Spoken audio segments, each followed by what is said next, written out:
Trophy Club Municipal Utility District Number 1, monthly Board of Directors meeting is now in session. The time is 6 p.m. We do have a quorum. The first item of business, we have nobody for a citizens presentation, so we'll move on down to the next item, which is the consent agenda. All matters listed as consent agenda are considered to be routine by the Board of Directors and will be enacted by one motion. There will not be a separate discussion of these items. If discussion is desired, that item will be removed from the consent agenda and will be considered separately. Item 1, consider and take appropriate action to approve the consent agenda. A, October 14, 2015 regular meeting minutes. B, October 2015 check register. Item C, quarterly investment report, fourth quarter fiscal year 2015. D, cash needs report. E, consider and take appropriate action to participate in Tarrant County Cooperative Purchasing Agreement and authorize a general manager to execute all necessary documents. I move that we approve the consent agenda as presented with the exception of A for the minutes. I'll second B, C, D, and E of the consent agenda. B, C, D, and E. Okay, and all right, let's call for the vote. We are not including item A and item B. Correct. No, just A. Just A. Just A? Yeah. Okay, I'm sorry. Seconded B, C, D, and E. Gotcha, okay. We have a motion and a second for item B, C, D, and E. Call for the vote. All those in favor? It is unanimous. Item A. Mr. President, I just noticed in the last meeting, on the minutes for the last meeting, there was included a citizens presentation included in the minutes, but there was no citizens presentation at the last meeting. So with this, to have that amended, that would be, I think if we took that information out, I think I make the motion that we approve the minutes amended with no mention of citizen presentation. Okay, we have a second? I'll second. We have a motion and a second with the approval item A with the amended as outlined in the motion. All those in favor? Aye.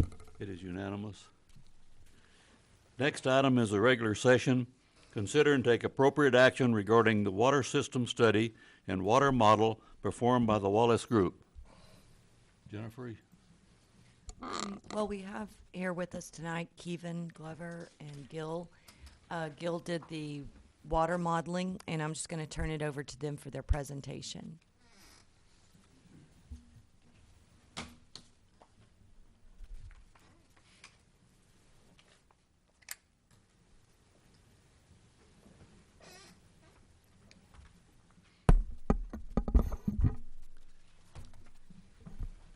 Do you prefer that we hold questions till you're finished, or do you want to field them as we have them?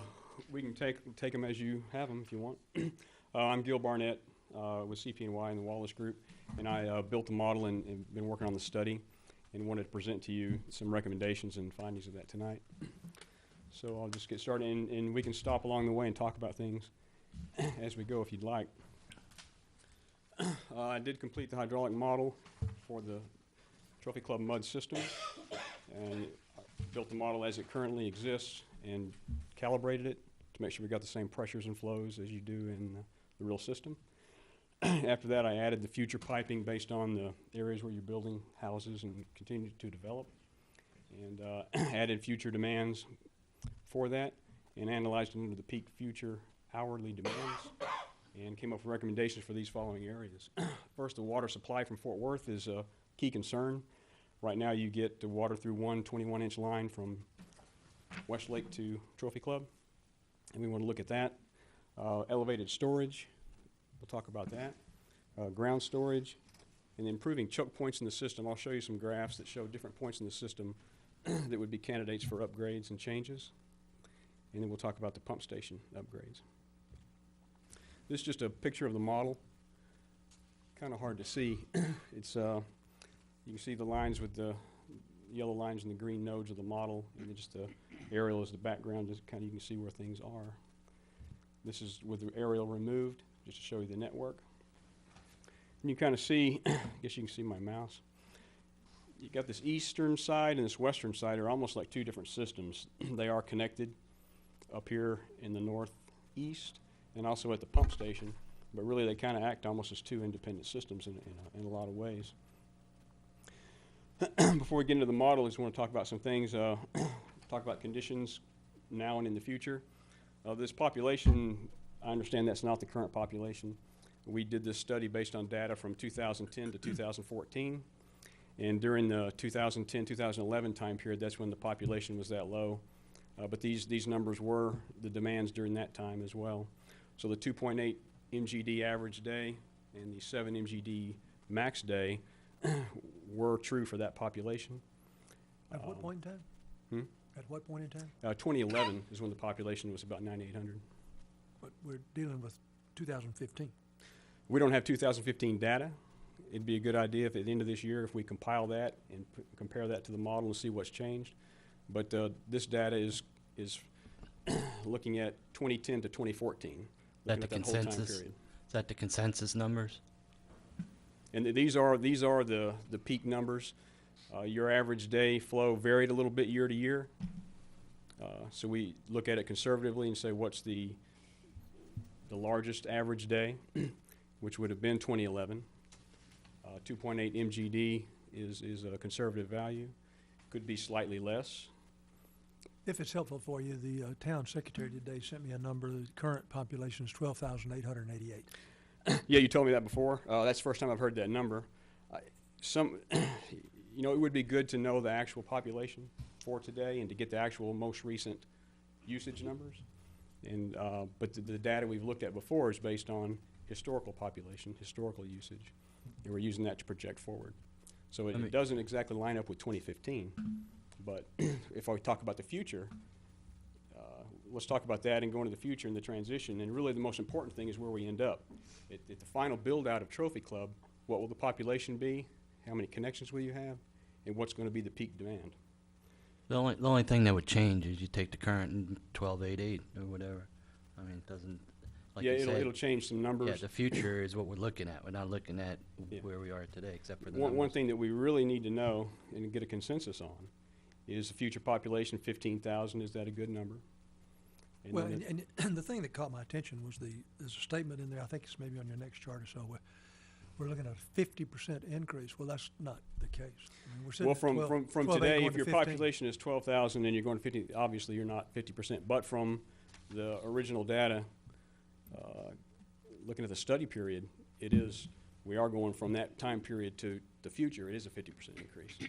Gil, can you explain to him the study data that we used? It was from the SCADA system to get these peak demands, peak hours, that sort of thing. We have to look back at the historical data to be able to. Yeah, it's going to vary year to year because you have dry years and wet years. Right. You know, things are going to vary. What you want to do is have a system that can handle the worst case scenario. So if you look back over the last 5 years, you know, your usage, your peak hour varied from, you know, a little bit below or around 6 million gallons to 7 million gallons. So your max day, looking forward, you'd want to look at based on past population, you would expect a 7 million gallon maximum day. Now, are those numbers associated with the date and time that you pull the 9,800 population, or are those numbers associated with the day? Those numbers are associated with the population. So it's back in That's 2013? actually the peak year from 2010 to 2013 was 2011. And in 2011, you used, it was a 2.8 peak, it's 2.8 average and a 6.8 maximum. I rounded it up to 7. So again, with, I think Jim's saying, that population 9,800 isn't tied to those numbers. It's actually tied to 2011 to 2013 or 14, you said? And when it was at least 12,000. I think what's confusing everyone is this was titled current I shouldn't and have used the future, word current and there. it Right. probably should Yeah. say That triggered me. historical Yeah. test period or something. But those numbers are as of during that time frame that you just mentioned? Yes, yes. Okay. And so I kind of confused the thing by throwing in the word current, so I apologize for that. But what I wanted to say was, looking at the historical data, which had about that population and about those flows, looking from that time period to the future, that's where I got that 50%. Now, where you are today, I don't know exactly where you are today, because you told me the population, so I didn't know that. And exactly what your usage is, I haven't pulled actual data for the last few months to see what your usage has been. But that's why I would say it would be nice if at the end of the year, whatever time period it takes to compile that data, it'd be nice to look at it and verify that back to the model and make sure that it still is in line with what we're predicting for the future. Because really the key, once you, when you plan your system final build out, your final expansions, you know, is 15,000 population correct? And is the max day of, 10 million gallons a day, is that correct? And if it is, then the recommendations I have now will hold. If that changes, we might need to modify. I know we have the monthly consumption, because that's in your general manager's report later. Is it hard to break that monthly out into daily? Not for average day, but max day and peak hour, we have to look at the SCADA system to get that. Okay. So talk about gallons per capita per day, that varies a lot also, whether you have a wet year or a dry year. And a 285 is like on the high side for your data. On the lower side, it was about 250, so it could range from 250 to 280 in that range. That connection is 44517. That actually is actual data. I just updated that based on your most recent information. And the elevated storage, the 400,000 refers to your tank that's on the southeast part of town, and the ground storage is the two tanks out here, the 6 million gallons. And just jumping into the future, I don't know about the connections. That was an estimate, the data that we got from you. We could debate that, but it's kind of hard to tell what those final connections will be. But the most important thing is the population and the max day flow. And we're looking at elevated storage based on those numbers. You'll need 900,000 gallons of elevated storage. I'm And gonna- you'll want 9 Gil, I million got a gallons question for of you. storage. On these numbers, I mean, you're saying, say it's 11,000 in the time frame that you took this other information. The problem with that is, at build out, there's going to be 1407 houses. Okay, if you go 2.8 per house, and then we utilize the 500,000 gallon storage tank that's in the pit that was in your connections and stuff. We utilize that. So technically, we don't own it, but we have access to another 500. It's in the model. When the model is? runs, it Okay. accounts for that water. Okay. The reason I didn't list it here is because for TCEQ requirements, you'll Okay. need to meet the requirement for TCEQ. Help me with one thing. This one kind of blew me away too. The difference between, I'm curious to understand how you got the future connections, because it's an increase of 1,886 connections. Yeah, that number, I didn't come up with that number. That number was given, and I had questions on it still also. Well, my own rationale was, I was just thinking about it today, and I said, we got 250 apartments in the PID that are coming, and there's probably maybe another maximum of 50 connections in the PID when they build that thing out. There's 25 more connections. That turned out to be true. That's exactly what's on the sheet. 25 more connections to go in the PID. Castleberry Hills in the back has got something less than 150. If they build anything across the street in Solana, and whatever little acreage is left, maybe 15 more over there, and commercial here in Trophy Club, maybe 25. So max I could come up with, being super, super conservative, is 515 connections. And I'm trying to figure out where in the world did the other 1,351 come from?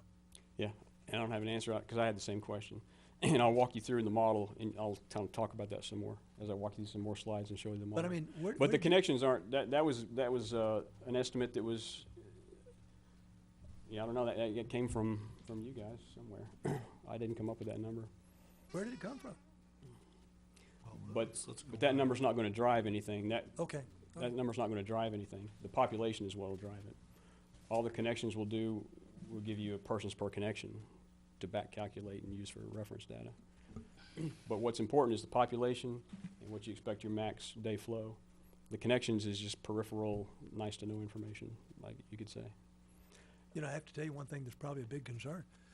if you were building off of 9,800 people, when it is in actuality almost 13,000, man, we're really close to pushing the limits of these recommendations already, when you get down to it. And one thing to know about your max day flow, you're not going to get that in winter. That's going to be a summer. So it depends on when your population has grown. But this is going to be a summertime the summertime usage data. So it's not year round. You mentioned you want us to validate the 15,000. Yeah. Did we give you that number, or was that your estimate? No, that was given. Yeah. That was the number that the town gave us when we were doing the wastewater planning. And Jim, they've been using that number now for a couple of years as a build-out number. Just for reference, I pulled some number from the Regency plan a few years ago, 2006. And, you know, per capita water usage is on the high side, usually about 220 or in that range. And just wanted to compare that to typically what you're going to get here is like 250 or a little bit above. So that's why your water system demands might be a little bit more. Yeah, I want to add in, I went back and looked at our water conservation plan, because right now our per capita per day is at 285, and the plan that we adopted, our water conservation plan, our goal was to get that down to 201 gallons per capita per day by 2018, and by 2023 down to 190. We have not seen that reducing, we've seen that increasing. On this map, the areas that I highlighted in yellow were the areas where I was adding future. I was just counting lots and using the same, usage per connection as you currently have. And that's kind of the same thing Jim, you were talking about. You were adding up all the additional connections. And what I did was I added up down here in the south, that's the PD 30, and then the other two up here, that's where there's some, more development going on. And I ended up, it was like 500 or 600 additional connections, similar to what you had. And so the rest of it, I didn't know where that additional demand would be. So what I did with that demand, I spread it evenly across the city. So what that in effect does, that increased in the future model to get to that maximum flow. Basically, your people per household went up a little bit, a fraction, to make that spread out evenly across the city. But I understand what you've done, but we're almost completely built out, and there's just no way there's 1,300 empty lots spread throughout the town. It just doesn't exist. Mm-hmm. Well, based on the aerials where I counted up a similar number that you did. So that 50% growth was from historical data to the future. I showed in the picture before, there's limited areas where there's going to be single-family home development, and so really the persons per connection has to increase above what it is now in order to meet that future demand is kind of my point. So right now, if you're getting about, how much is, I think you're getting, well, based on your real population, I'll have to recalculate it. I don't know what it's going to be, but somewhere around 2.3 or 2.4 persons per connection. It may actually end up being 2.5, 2.6 in order to get to that ultimate 15,000 population.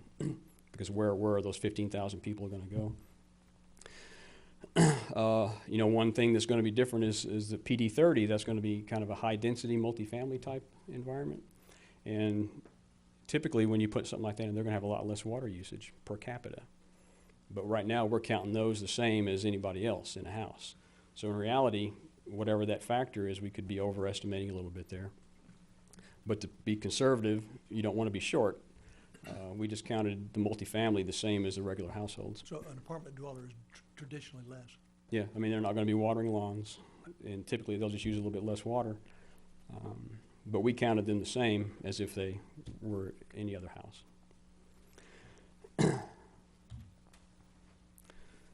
Okay, so the 15,000 population, if we extrapolate from where we were to where we're going, we would go to a 4.28 MGD average day and a 10.8 maximum day and a 24.5 peak hour. So what you want to base your system on is that peak hour You want to be able to supply that peak hour and still have the reservoir and your elevated tanks to do fire flow. Looking at the supply side, the current supply from Fort Worth, what you're allocated is 3.7, but I realize you're taking more than that.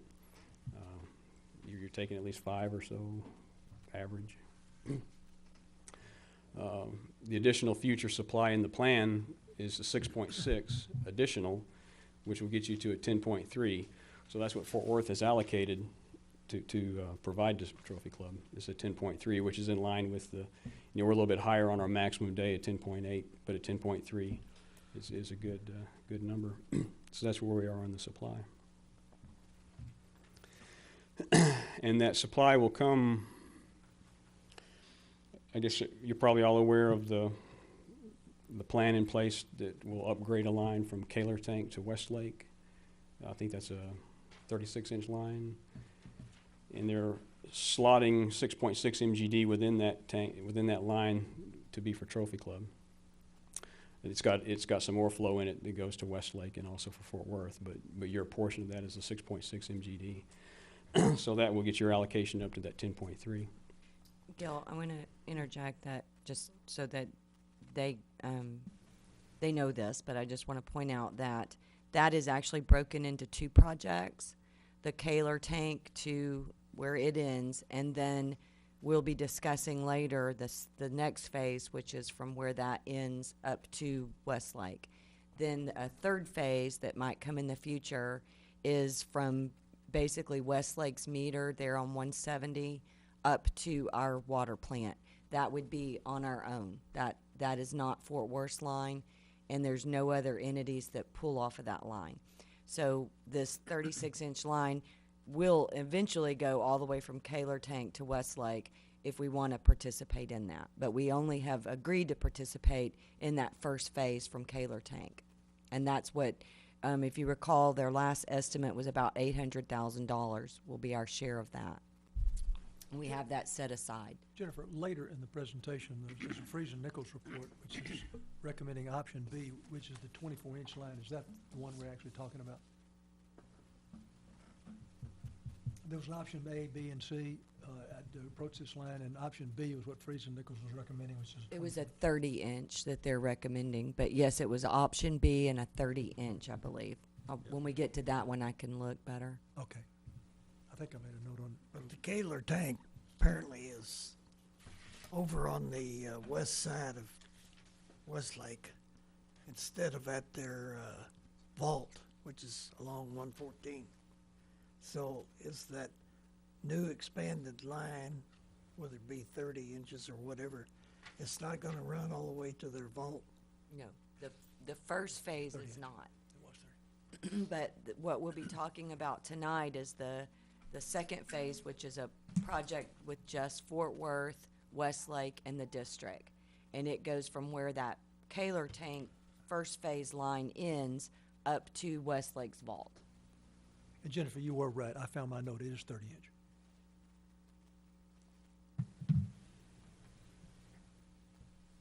So let me get a feel for where Kaler tank is. Is it along 170? Do you folks know, or maybe we know? 70, I would say. Do you have a map of that? 377 and 170. Is it close to that? I think I have that study, Jim. It's west of 377? Yeah. I didn't, okay. This is an old map, I think, but the Gaylord tank is up here. Here's Westlake here, and the Gaylord tank is up in here. Where's 377? Here's 370, here's 170, here's 377. There's the Westlake. Oh, it is way over. Okay. See if I can blow this up and y'all can see I it. never saw it. I know. I thought it was that group that was... I guess the next piece of that is from Westlake to Trophy Club. You have the existing 21-inch line, which you currently use. There's no backup for that. And if you only had that in the future, then you would try to get that 10.3 MGD through that 21-inch pipe, which would take a 6.6 feet per second velocity, which may or may not work. It probably wouldn't be reliable. We'd have to find out exactly what the city has behind that, what kind of head they have behind to see if they could push that. They probably couldn't. So it would be tough to rely on that 21-inch line for your peak future flow. Some proven alternatives that we were looking at for that is to lay a parallel 24-inch line or lay a parallel 30-inch line. A 24-inch line would handle the 6.6 MGD that they're adding additional at acceptable velocity. If you went with a 30-inch line, you could handle the entire 10.3 MGD and not rely on that 21-inch line at all, so you'd have redundancy. So really, for redundancy's sake, we were considering that the better choice may be the 30-inch line for the additional cost. You would have a line that by itself, the 30-inch line would be all you would need. You would have the 21-inch line there as a parallel backup. Can you all tell me what year that 21-inch line went in? Does anyone know that? Long time ago.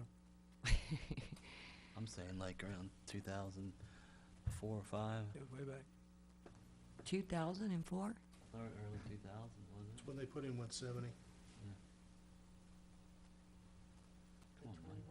It was very close to, in conjunction I with would have 170. had to, because I saw where it was sold in the 80s. What? Jim, if you, Kevin, I think it was around 1995. Okay. Or maybe the 90s. Let me see something. It's with the packet. Jim Hayes, I don't know if you have the online packet, but page 70 will show you that route to the water line. It's got a pictorial of it. Okay, we'll get to it. 1989 was when it looks like you all sold it to Fort Worth. Yeah, it was there before that, obviously. Time flies. It might have been the FDIC I was thinking of when we settled that thing. Well, that was, the early 2000s. Yes. That's what I was 2004, you're about right. The old Gibraltar savings. Yep. Notice how, Gil, we kind of move around Well, that's all over fine, the place. yeah. Whatever happened to that line that was come down through South Lake, bend to the northwest toward Westlake, and join with that 21-inch line? Wasn't that a plan at one time to do that? So they would have a circular, Loop.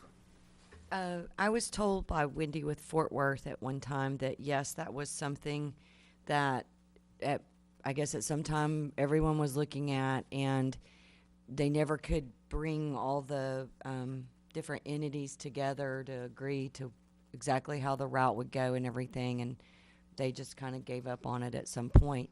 Now South Lake has put a line in that my understanding is in a similar route, but it belongs to South Lake. It's not a regional line, but it does come up like towards our tank even, doesn't it?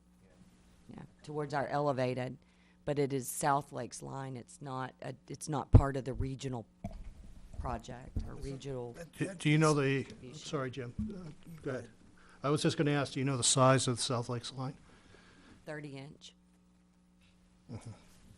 I think actually when we were designing the plant, the water line relocation over there in Westlake, there was a point where it had to cross their 30-inch line, and so I remember seeing that on the plans that it was a 30-inch. Okay.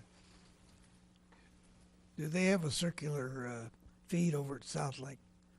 In other words, do they have one that goes from Fort Worth out to South Lake and turns around and goes back? So if he breaks on one leg, you still have the other. Do they have that ability in South Lake?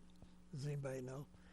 Because that was the original plan for Trophy Club. We wanted to have it come around in a circle so that if one leg got down somehow, we still have water coming Well, in. if theirs comes up basically on 170, crosses in front of us and goes into South Lake, their other feeder at one time was coming north That's right. from Bedford, so now they do have a It circular. probably is. Yeah, I didn't think they would go without a circular Okay. feed.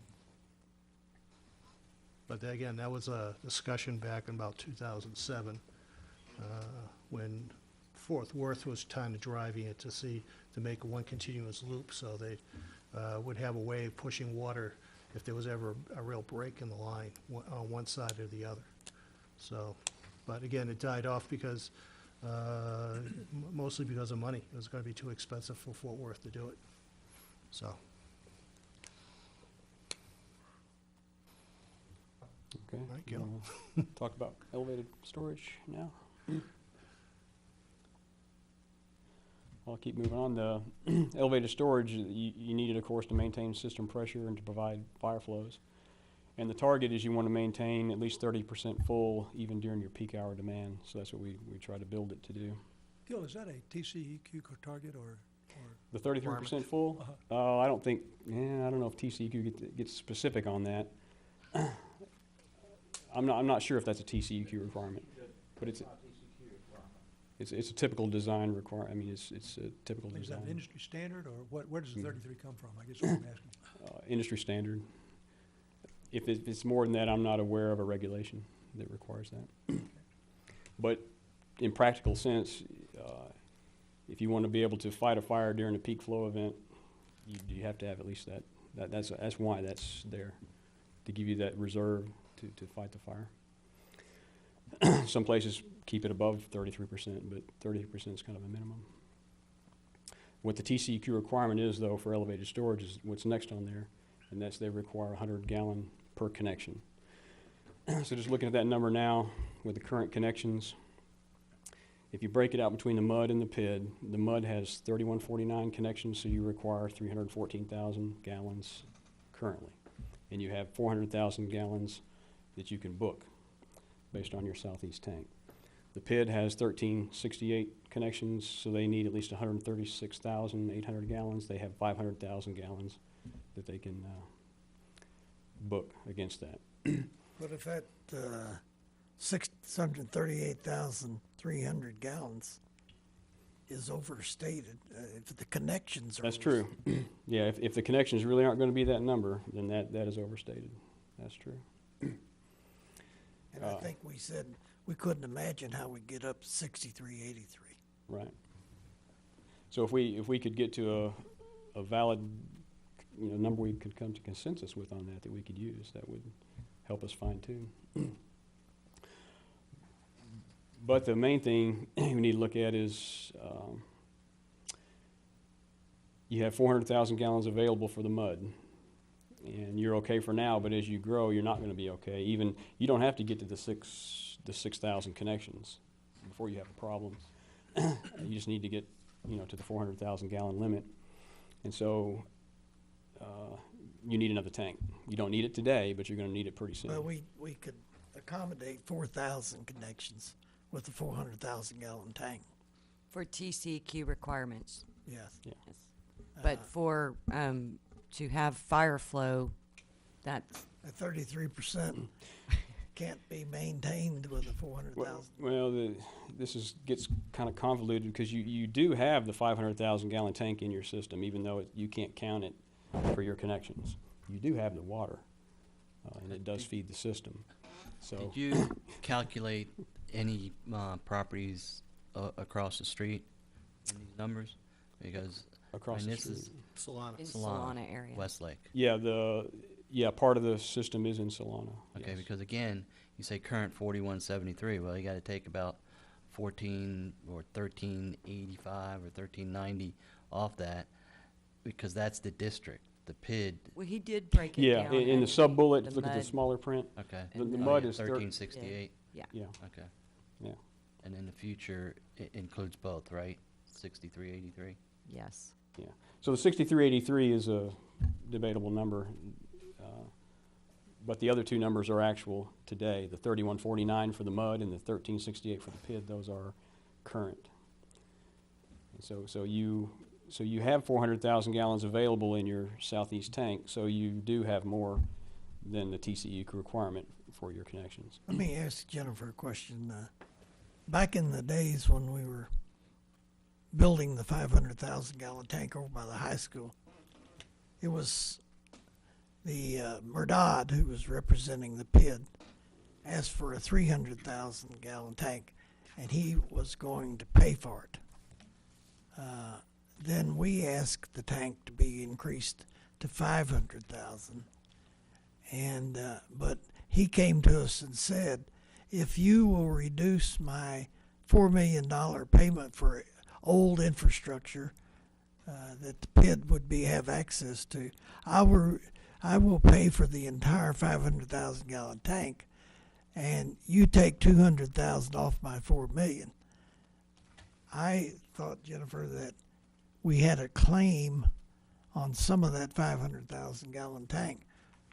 From a water point of view, certainly we did from a pressure point of view.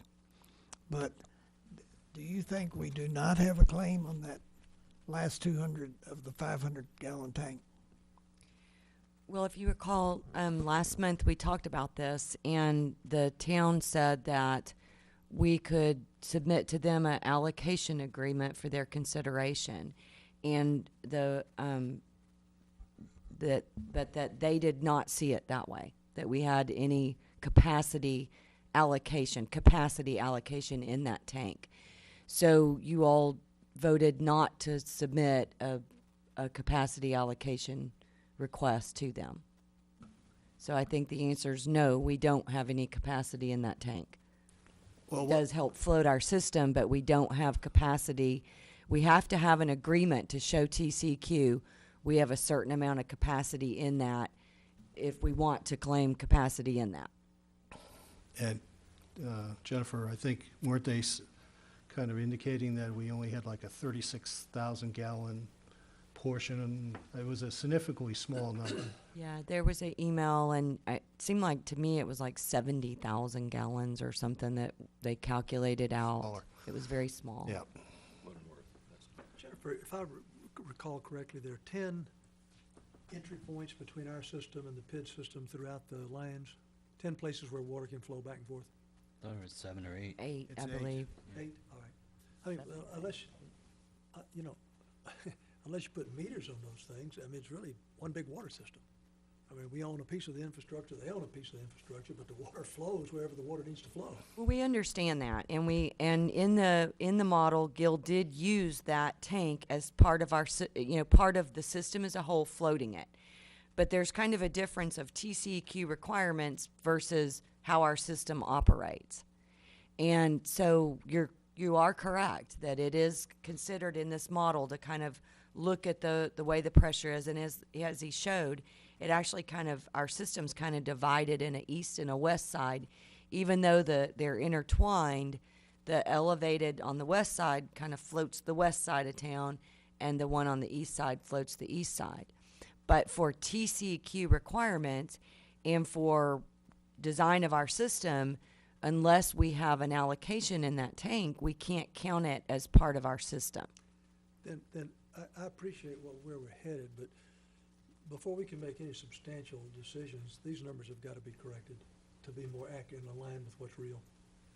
I mean, if you're using 100 gallons for every single connection, and you're using 6,383 connections, which could be over 1,300 inflated, we need to come with a better number so we can figure out what the TCEQ requirement really is. But to see the TCEQ requirement would be for mud connections. You'd take out all the PID connections.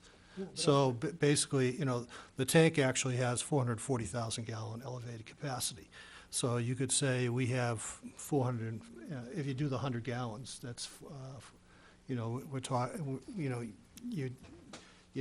we're not there yet. So, but, I agree with you that some of these numbers need to be updated, and maybe because of 2015, we can update them. Because bottom line, we need look at our needs and then plan for the future. Yeah. And go from there. And Neil, if my number's even semi-accurate, if you yank the 25 in there out of the PID, which I had in there, that leaves 485. Well, you had 485 to 3149, and we're under our 400,000 gallon tank has got us covered. Okay, but We then, don't exceed it. well, but there's other issues with that tank and the lines that connect to it that we need to talk I'm about. just addressing Jennifer's point about TCEQ requirement. I agree. Well, I'm going to go back and look at the minutes of the meeting we had with Merdad, because I remember the meeting was on a Sunday afternoon. It was Mer- sunny out. I remember that too. You didn't go to church that day either. Anyway, I think there is some record of Murdad saying, reduce my 4 million liability and I'll take over your part of the 500,000 gallon tank. Because it was only going to be 300. We asked as a mud board to have it go 500. And we said we would pay the difference. He then came back and said, I'll pay the whole thing if you knock 200. It's in the minutes because I've read them a number of times. And I think it's like October 2006 or even might be 5, but it was agreed upon. But again, there was no contract between the town and Mud 1 or Master District at that time that actually stated that we would have, capacity in that. Jim, you negotiated that. If I recall, the town was not involved. That was yourself and Dean and maybe Kevin and Murdad. No, it was in a Master District meeting that we. Yeah, but I mean, the town wasn't even present No, Nick was there. in that negotiation. Yeah. Oh, yeah, I'm sorry. I did come to a meeting late on where Nick was there. You're Yeah, right. he was there. You're right. We never did reduce it to a contract simply because at that point in time, the 500,000 gallon tank, it was agreed with Murdad and with the town that we would put that the same height as the 400 gallon tank, and we would have constant pressure from both tanks. At that point in time, we weren't too concerned about the number of gallons up there and who owned them. We were more concerned about the pressure. And but I think the intention was that it went from 300 to 500 because Mud asked for it to be expanded. It was October 2006. So that's what I'm getting at is that between the two tanks and the number of connections throughout the town, PID and non-PID, the two tanks are probably more than sufficient to provide the 100 gallons per meter. Yes, they are. And I don't see why we would want to spend a bunch of money to build a third tank if those two put together.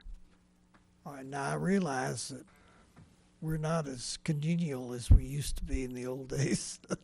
So what's Mud's Mud's, what's Town's Town. But this is one instance where I think we ought to look at both tanks together and the total requirement of 100 gallons per meter and see if they aren't sufficient. They seem to me like they would be sufficient.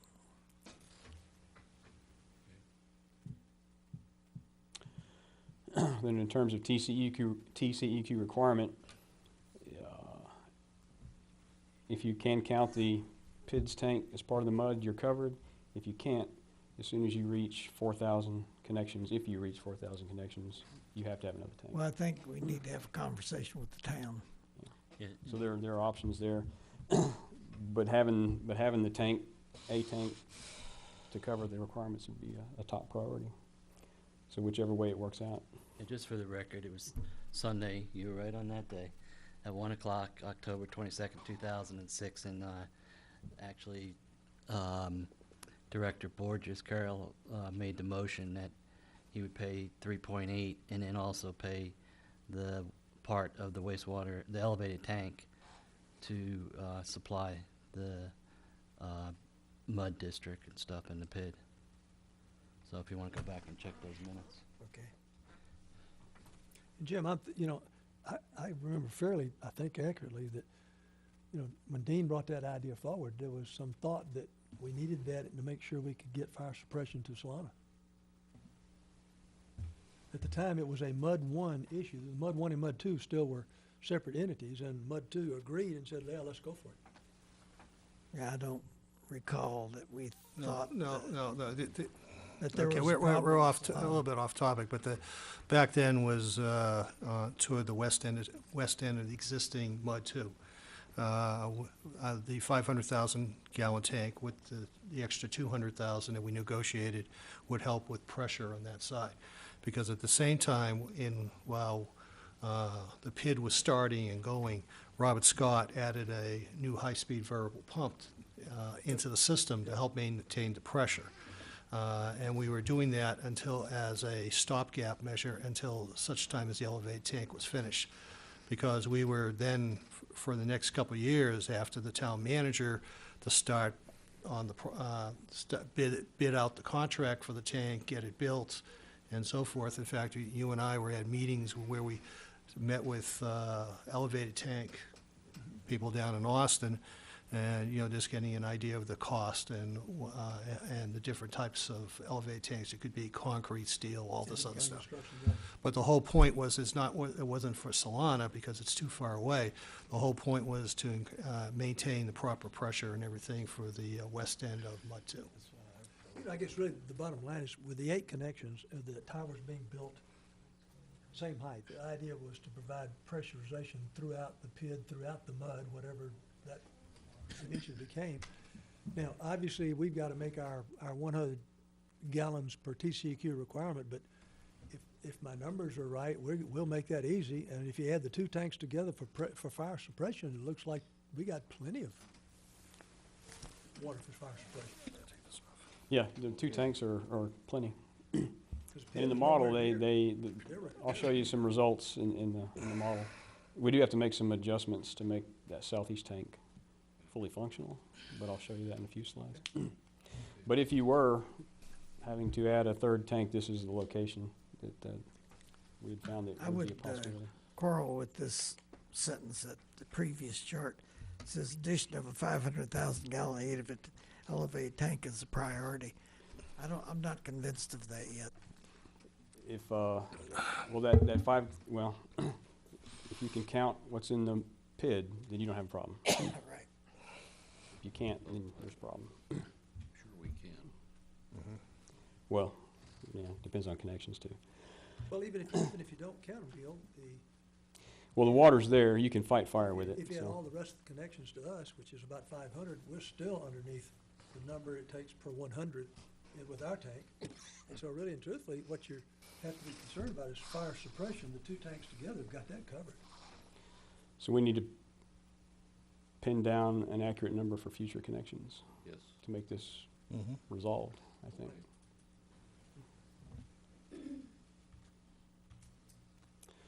For ground storage, you have the 6 million gallons currently, which is close to your max day now. For the future, we're proposing in one more 3 million gallon tank, so you would have 9 million gallons, which would be close to your future max day. And where did you locate that 3rd tank? The only place we know it can fit is down here at the end of the street, beside the other 2. Yeah, we didn't draw up plans for that or anything, but that's the location that we understood. It'd be the same size as the 2 tanks out there. It'd be the same size. So it would take up pretty much where that building is, and then a big part of that parking area down there. Kevin, I'm not trying to beat on you personally, but I was disappointed because in 2 specific meetings 5-6 months ago, back to back, I asked you that when you presented this thing to please show us a footprint of where you'd put that tank. I was disappointed, but it wasn't included. That We was- haven't, this is just the study, this is just the modeling. We haven't finished the complete study. There's still some reports and things we gotta do, and that's where that location of that pipe of that tank would be included in that. On the modeling, we're just modeling to say, yes, we need it. As far as the location, that type of thing, we know about where it's at. But what you're talking about will come in the next phase of the study, which is included in our phase. We just hadn't got there yet. Would it be fair to say, because of the Elevation and Trophy Club, we don't have a whole lot of choices? The tank goes back here where the police department sits, so we don't build it.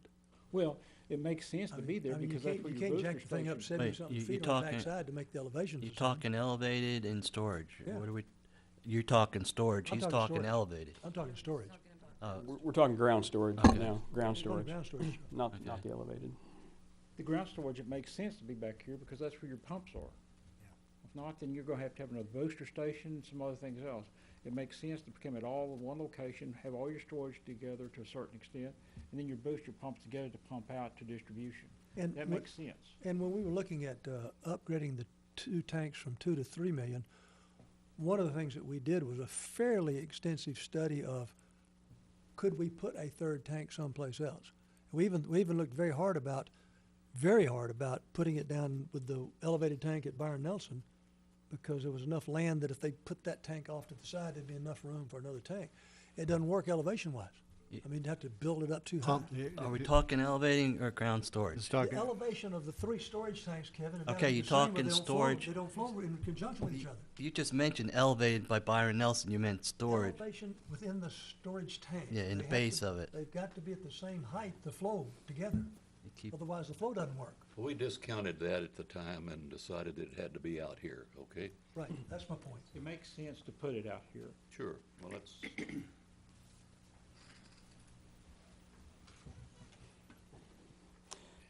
As far as when you would need that ground storage tank, it's not an immediate need.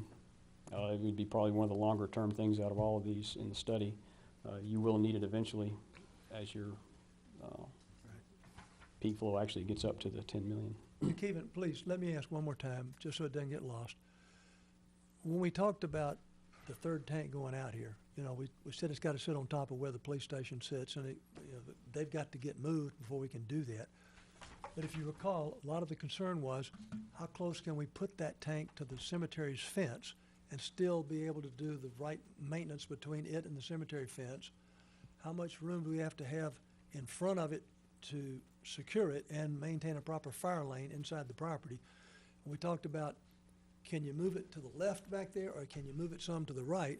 The whole reason was trying to maximize parking spaces so that if this annex building ever got used for something else, we would know how many cars could get back there.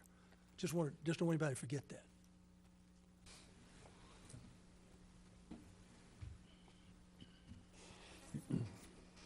Next, I'll get into the distribution system improvements. This is just another view of the system where it shows the thickness of the lines is kind of proportional to the diameter of the pipe, give you a feel for what size diameters are out there. Is all this on the north side of 114? This Oh, picture you got up Yeah, there now?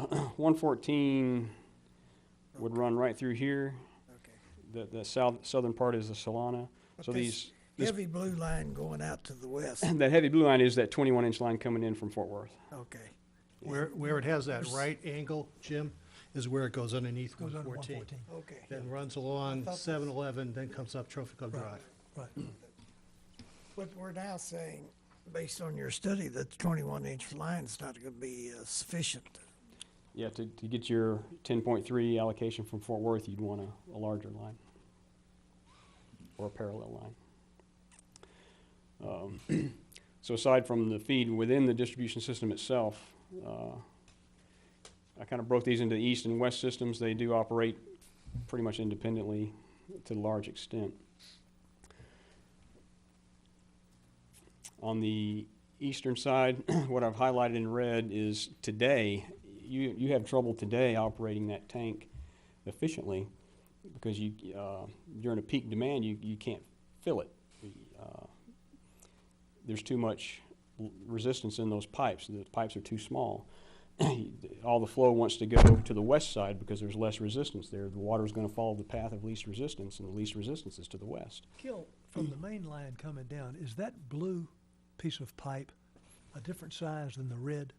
Or are they the same size, it just doesn't flow?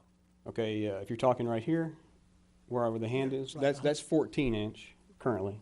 And the red is what? And the red is a mixture of 10s and 8s and some 12s. Okay. But what I've highlighted them for red to indicate that today those should be bigger than they are in order to operate that tank efficiently. But if you're going to fix it, you need to fix it for the future. And this slide shows what it needs to be fixed for the future. Is that blue square up in left side of your picture, is that the vault? Up here, Yeah. yes, that is the pump stations and the tanks and the vault. Yeah. Let me go back one. Yeah, so that's right here. That's kind of what divides the east and the west. Right. Coming out of the pump station, one way is the west side, one way is the east side, and they really only connect again back up at the north when you cross the golf course up there in the northern part. So this is what's today with your current demands. This red is what's inadequate for what you're doing today, but for the future, This is what's inadequate for what's gonna happen in the future. So Yeah, what I'll when you- highlight, When you think in terms of right-of-way, and obviously you can't tear one pipe out while you're trying to put another one in. You gotta keep. you water gotta going. maintain service. Well, Yeah. It's hard for me to tell, looking at the red, is it similar within the existing right-of-way? Or are you proposing a different right-of-way to get to the tank? It looks to me like it curves down. Well, I really didn't get into the design, how are you gonna physically go out there and do a plan to change this pipe? But this is more of a hydraulic model. Okay. What needs to be there hydraulically to make the system work. Okay. So in terms of that, in terms of hydraulics, the 14-inch, the 10-inch, and the 8-inch pipes that go out to that southeastern tank are inadequate. They need to be 24 and 21-inch for your future flow. And so, you know, how you get them in is another question. But just for the hydraulic study, this is the size we need to get there. But you're right, you do need to maintain service while you're changing them out, so there's some challenges to that, and that'd be the next step. But just to let you know what needs to be out there in the system is basically from the pump station to wherever you're gonna connect to PD 30, that needs to be a 24-inch pipe. And currently it's a 14. From that point on, which would be somewhere in this area where the mouse is, right in here. From that point on, all the way to the elevated tank, you're gonna need 21-inch pipe. And what that is now, I've kinda highlighted this 14-inch in this area needs to go to 21. When you get down in this area, it's 10-inch. When you get down in here, you got some 8-inch. And then you got 10-inch again. And then around this loop, around the thing, you got 12-inch. So all of this that I highlighted red needs to become 21-inch. So and that's probably the single most important improvement to this system to make your existing tank work like it should and to get that east side operating as it should. The west side's in pretty good shape. It's the pipes there are pretty well sized. The elevated tank, which is the PIDs, it works good. It's adequate. It does a good job. But this, what I've highlighted in red, is the existing system's weak point. And so that's the biggest change on the system.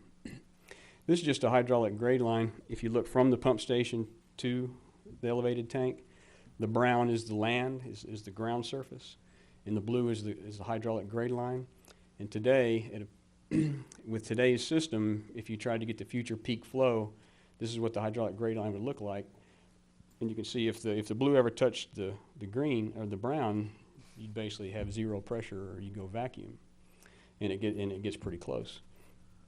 When you change that line to 24-inch initially and then 21-inch to the tank, then you get over here on the right a hydraulic grade line which maintains pressures, you know, from 40 to 60 even at the peak hour flow.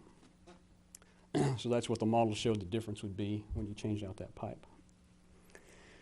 And if you want to go beyond that, what I've highlighted in yellow are some other areas that if we do hit that peak flow as we're anticipating, these would be areas that might need a little upgrade also. And probably the one over here on the right is the most important. This is, I think, the higher elevation, and they have the lower pressures. So they're going to have the lowest pressures of this area right here, and those would need to be upgraded in those sections too. Those would be a lower priority. Wouldn't be an immediate need, but would be something you'd want to do as your system, you know, would finally reach the future build-out population. Are those the properties kind of up by the three-way stop up there? Probably one of the highest spots in Trophy Club. Oh, okay. Yeah, we've had pressure up there for a long time, pressure problems. Yeah, and you still, yeah, even with upgrading this line to the 21-inch, you're still going to have a little bit of problem up there. So that's why those ones I highlighted in yellow would need to be upgraded also to help out that pressure issue. Over on the west side, no immediate needs on the system, but future needs. I think you only have a 12-inch line going to the tank up here in the north, and that isn't quite adequate when you get to the future flows. It needs to be bigger. And just a few other spots that I picked out there were places where there was just too much head loss or too much resistance in the pipe.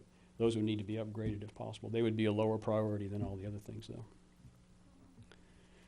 And when we do the final report, we'll, you know, detail these out, exactly where they are and what type of upgrade they would need. This is just an illustration of using the current pipe sizes that you've got in the system, but your future demands. And any place that's red is places where the pressure would go below 30 psi. In some places it gets almost down to 0. But as you can see, the entire eastern side, the pressures all go below 30. The west side, surprisingly, even at future flows, you really don't get pressures down that low. It still works pretty well. Gil, help me here. Mhm. My house is on the east side, Okay. and it's kind of back up towards the top of what you got. I have 58 PSI at my house. Mm-hmm. I mean, I've measured it. Mhm. I'm not under 30.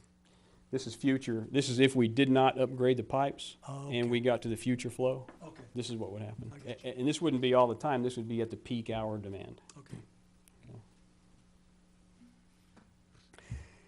And then even with the upgrades that I talked about, this area here is still getting low pressures. So that's where those yellow highlights I had would probably need to be put in place to alleviate those low pressures, even with the new 21-inch line going in. The next couple of graphs just kind of illustrate what the model shows, what happens in your elevated tanks. So the red line is the southeast tank, and the green line is the north tank. And if you use the existing pipes, but went ahead and went to your future flows, this is what would happen. The red tank would empty and stay empty for an hour during your peak event. And the northern tank would only get down to 40%. It would still stay 40% full. That's if you had all your pumps running full out, trying to get all the water you could to the system. And when your peak hour happens, you would still drain that tank. Once you upgrade that line that we looked at, then it's a lot better. Your red tank wouldn't get below 50% in this scenario. And the northern tank would still be right about 40%. So that line upgrade will make your tank work much more efficient. And this is at future flows, so this is what it would look like with that. Now, you improvement. mean the line up Indian Creek to the tank? Yes, that big, the 24 and then 21-inch line, Yeah, all the okay. tank, it makes this improvement. As far as the pumps go, right now you have 2 pumps that are a higher capacity, like, I can't remember the 4,000 gallon per minute. It's your typical flow, upper flows. And then you have 3 smaller pumps, older, that are constant speed instead of variable. That blue line across here is actually, that's 3 pumps. There are 3 lines on top of each other. Those are your 3 constant speed pumps, the smaller ones. So they're all 3 running. And then the green line and the red line are your 2 larger VFD pumps. So you can see whenever you have all 5 pumps running, that's what it took to make the system run. And the problem with that is you can't run all 5 pumps. That means you have no redundancy. You have to have a redundant pump. So you've got to be able to maintain, you've got to be able to meet your peak hour demand with 4 pumps and still have a 5th pump as a standby.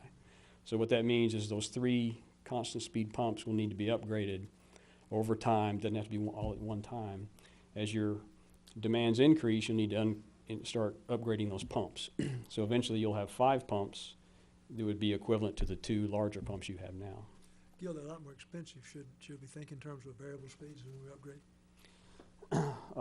Variable speeds are more flexible. You have a lot more operational flexibility. You could get by with a couple of them that were constant speed. You just turn them on when you've got higher demands. Kind of be an operational decision.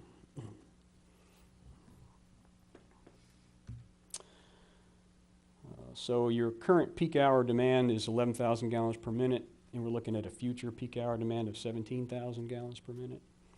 So just kind of recapping the pumps, you need 4 pumps that can meet that 17,000 gallons per minute, so they'd be about 4,250 each. And you need 1 redundant. So you've got 2 pumps that can do that, you need 3 more that'll do that, and you just upgrade those over time as the demands increase.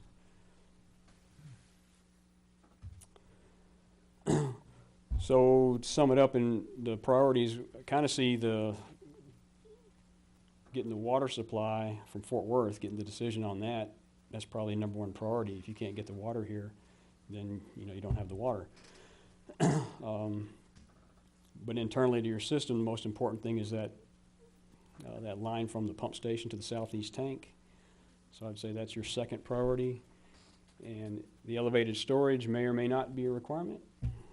It it is important, but as long as you can meet the need, whichever way you do it would work. Improving the high service pumps, can be done over time. You just match the pace of your development.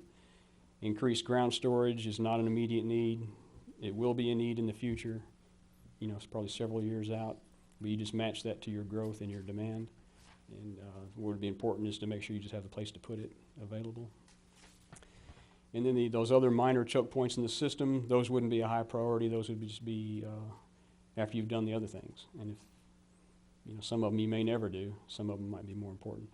And the way I did the model was I spread out demands evenly, across the system.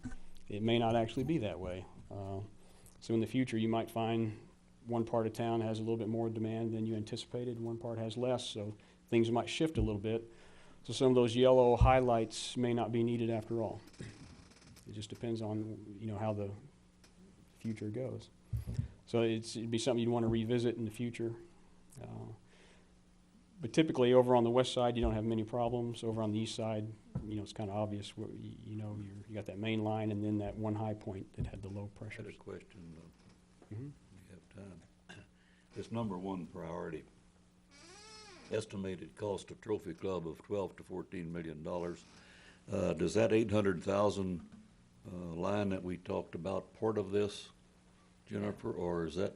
No, the 800,000 line that we are participating in, that's from Kaler Tank. Right, Then where it says here 4.4 million, right. excuse me, that's the project that we'll talk about next on the agenda, from where the Kaler Tank project ends to the vault at Westlake. Okay. The 12 to 14 million is from Westlake's to Trophy Club out front. That is the project on our own. That's not a part of the regional project. Okay, thank you.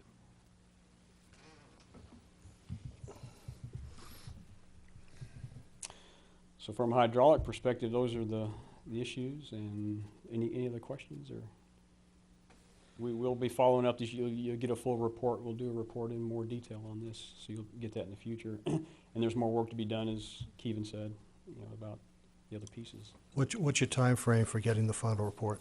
Any ballpark? It would probably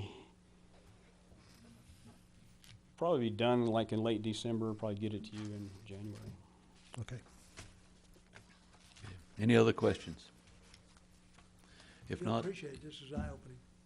thank you. Yeah, it is. That $14 million is a real eye-opener. In the meantime, we're gonna That does have contingency get built more into it. accurate numbers. Yeah, We're gonna get firmer numbers to put in the report. We're gonna get better numbers or more accurate numbers. Yeah. Yeah, we can't, this was, we met with Jennifer and put this, and she wanted to put some numbers, so we basically used what numbers had come from some other reports that Fort Worth had done, and then tried to interpret them and put them into apply them to what we were doing. So we can do some more as we get into a little bit more detail to come up with some better numbers to come forward on that. Okay. Those numbers have contingency built into it, and also some assumptions, unknowns about right And away. Kevin, we're close enough to build out. We can probably come up with a pretty darn accurate number for connections. I think Good. right now the regional water plan says that we end up with 6,400 connections. I think we looked at that. That was done in, I guess, 2011 by the previous manager. That's where he saw it going. The connections will affect the elevated storage, Oh, yeah. but the other won't. Oh, yeah, I The understand. 15,000 population, is that a reasonable plan? We started out at 14,000, if you remember right, and then all of a sudden it was jumped to 15, so that's what we've been using our plateau. If that's not an accurate number, then we need to back off of that, but that's what we've been working with all along. probably a And good then number. the 10 million gallons is something we sort of worked it plus based on Mike's experience and everything, that 10 million gallons is probably the peak demand of what we need to shoot for. So we feel like those two numbers are very close and accurate, and so the model works for that. The other numbers on getting there, we can adjust those to make things in, because there's a lot of different parameters and things you need to look that can adjust to make that work. But I don't think it's going to affect the long-term end result a whole lot. It looks pretty obvious that bigger line is gonna be necessary. It looks pretty obvious that we've gotta fix this line going to the tank. The other elevated additional storage, I'm not sure that's gonna be required. Well, it all depends if you can use that tank or not. I'm not talking about the math. The math's good as it is, and with the 8 entry points back and forth, you use that tank. Unless they put meters in and shut them off. I think you're right, Keith. It all depends on what the final agreement with the town is concerning the 500,000-gallon tank. If y'all can make that work, then I don't think the elevated tank goes away. Well, you saw the model works with those two tanks as they Yes. are today. Right. Well, this question's not for you two fellows, but this is for Jennifer. At one time, I thought we owned the 21-inch pipe all the way from our vault up to 377. And at one time, Fort Worth wanted to buy that from us. Apparently, that must have fallen through. They no longer want to buy it, I guess. Have you ever heard anything about that? Is that new to you? Yes, that's new to me. I didn't know that they did want to Ba- buy it. Back in, now almost 10 years ago, Fort Worth had a proposal where they would buy the 21-inch line, and we were open to it. Yes. And what happened was because of other infrastructure costs, they just never went forward with it. So that was, it was Fort Worth basically to come back to us. And so about 2008 or 2009, it just was dropped. Okay. Okay, Mr. Rose, you wish to speak to us? I think we know it, but give your name and address. Bill Rose, 219 Inverness. First of all, I want to thank everyone for the discussion and the presentation tonight. I too share some of the concerns that were expressed. When I reviewed the presentation in the packet, the numbers caught my attention. The 50% growth factor jumped right off the page at me. And so I too think that as we approach build out here and what we know about what's on the books and a fair look at what's coming downstream, you could probably be a lot more granular, more detailed in determining what your actual needs are. I looked at estimates of population. I didn't ask the town secretary. I have absolutely no idea where she got that number from. My source when I need population data is I go to North Central Texas Council of Governments.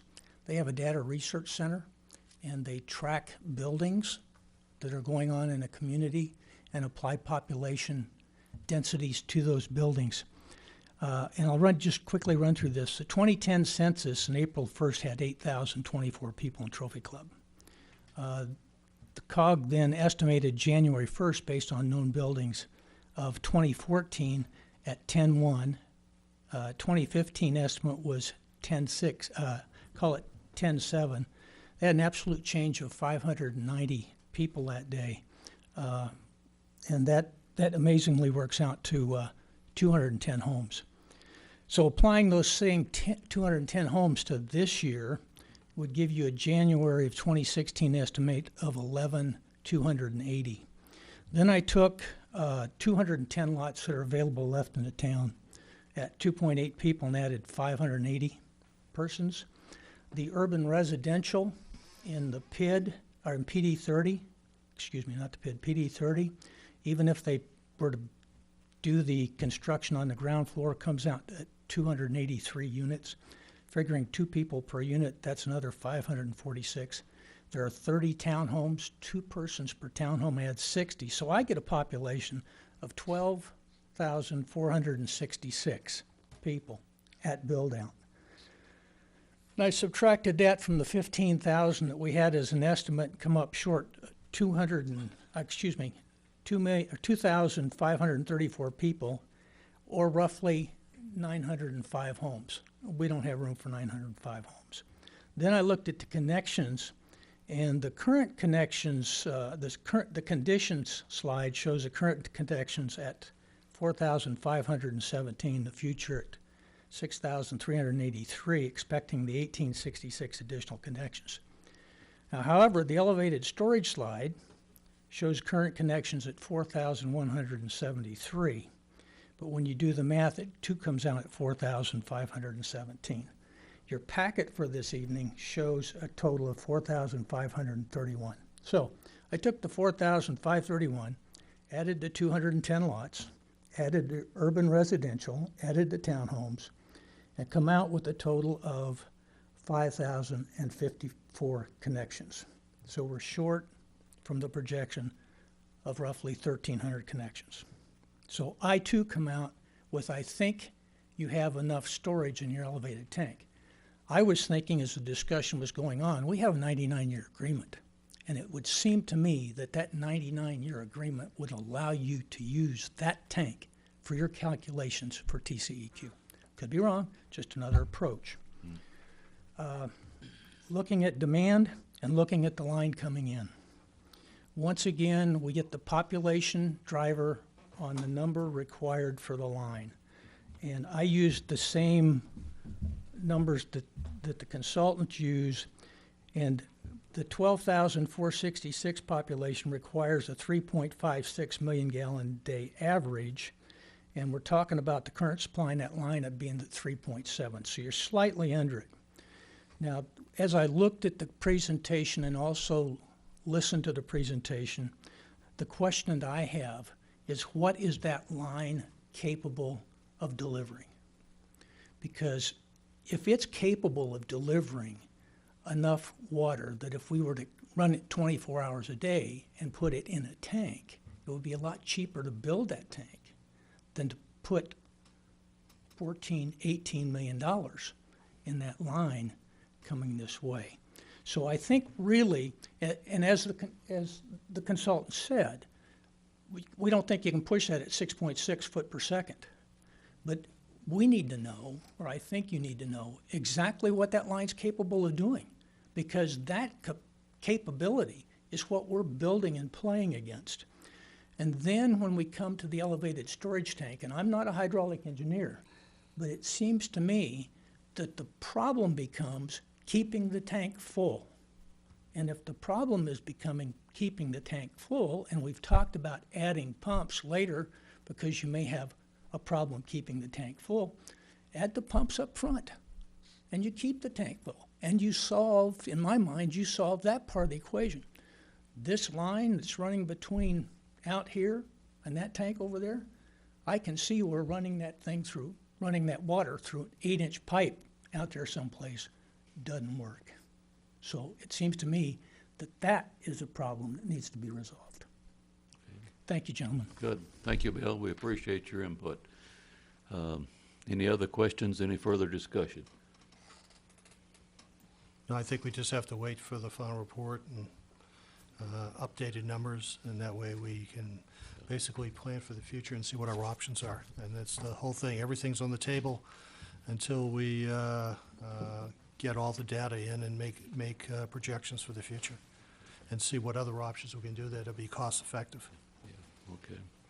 And we're talking hopefully the end of December for the final report, which means be probably January that we can look at this again. Is that a fair statement? Okay, let's move on.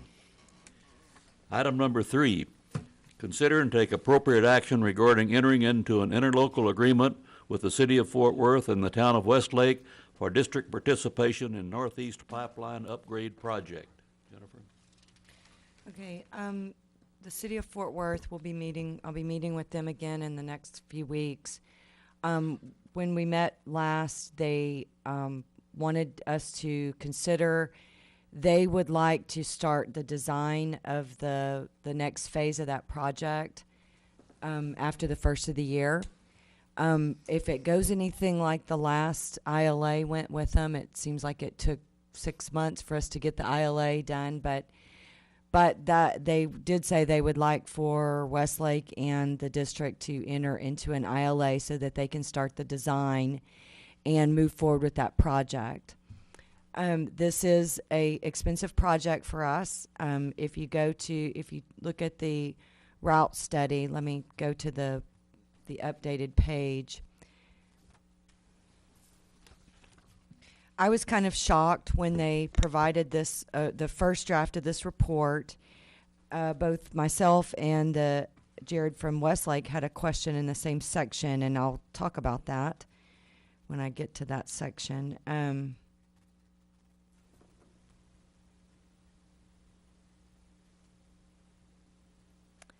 It is on page 65 of your packet, where they're talking about the hydraulic analysis. And they've made some changes from the original draft, but because they had in here that Westlake had a certain capacity from the South Lake line, but as it turned out, that was his question. It was not really daily capacity. It was just an emergency interconnect that they have. So they had to add more capacity to what Westlake was requesting. So that changed some things. It actually lowered our costs. It increased theirs a little bit. But I was surprised when I saw that it stated that we have 3.7 MGD in the in those lines. I did not know that. I haven't known that since I worked here. So I asked where that number came from, and she provided me the letter that's also included with your packet. And that was a letter, let me go back to it, From 1989? from 1989, where the district stated that was the capacity that we were requesting in the system, 3.7 MGD. So their standpoint is we have 3.7 MGD. I said, well, we've long been using more than 3.7 since I came here. And she said that in that portion of the line, as Westlake's capacity increases, we've been kind of borrowing out of their capacity, I suppose. And so that is the reason that one of the reasons that line needs to be upsized so that we can get up to the amount that we need, and so can Westlake. And so it is undersized, and that's from the previous presentation, one of the priorities that we need to talk about looking at. I think the first step is, do we want to do that as far as entering into an agreement with Fort Worth? And to me, this is what comes first, the chicken or the egg, because it concerns me, because the reality is we don't have any funding to cover that portion. In the study, you see that our portion is about $4.4 million. But on the other hand, if we're going to have capacity in that line and they're going to do the project, we either participate now, or if we later want capacity, it won't be there. We'll have to build another line separate from that. So that's the decisions that we need to talk about and decide how we want to move forward on that. I would say that the design will take, I'm thinking close to a year in itself, because you do see the route. And I will say that one of the things about the route that were the reasons that everyone decided that was the best route is all of the property that we will be crossing that line is either owned or managed by Hillwood. I always want to call it Hillside, and I know that's not right. But it's owned or managed by Hillwood, and they've been very active in this planning, and so that would make things a lot easier to obtain the easements that are needed for this.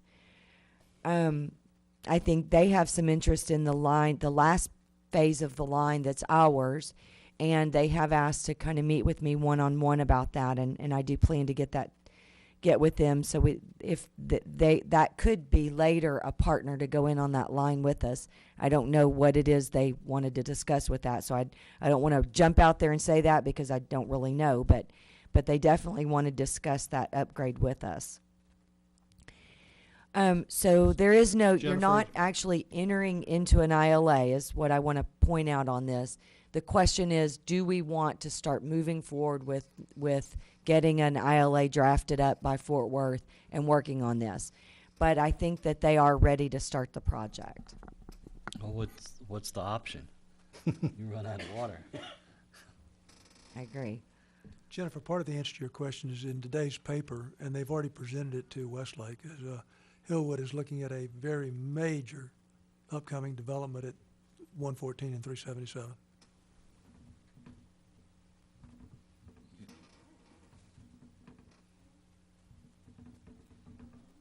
What kind of development? Talking about a very extremely large corporate headquarters, a movie theater, quite a number of apartments. Quite, a matter of fact, a lot of apartments. At least as big as Westlake is doing or bigger. I want to kind of jump ahead too on item number 4 on the agenda, just because they're kind of combined.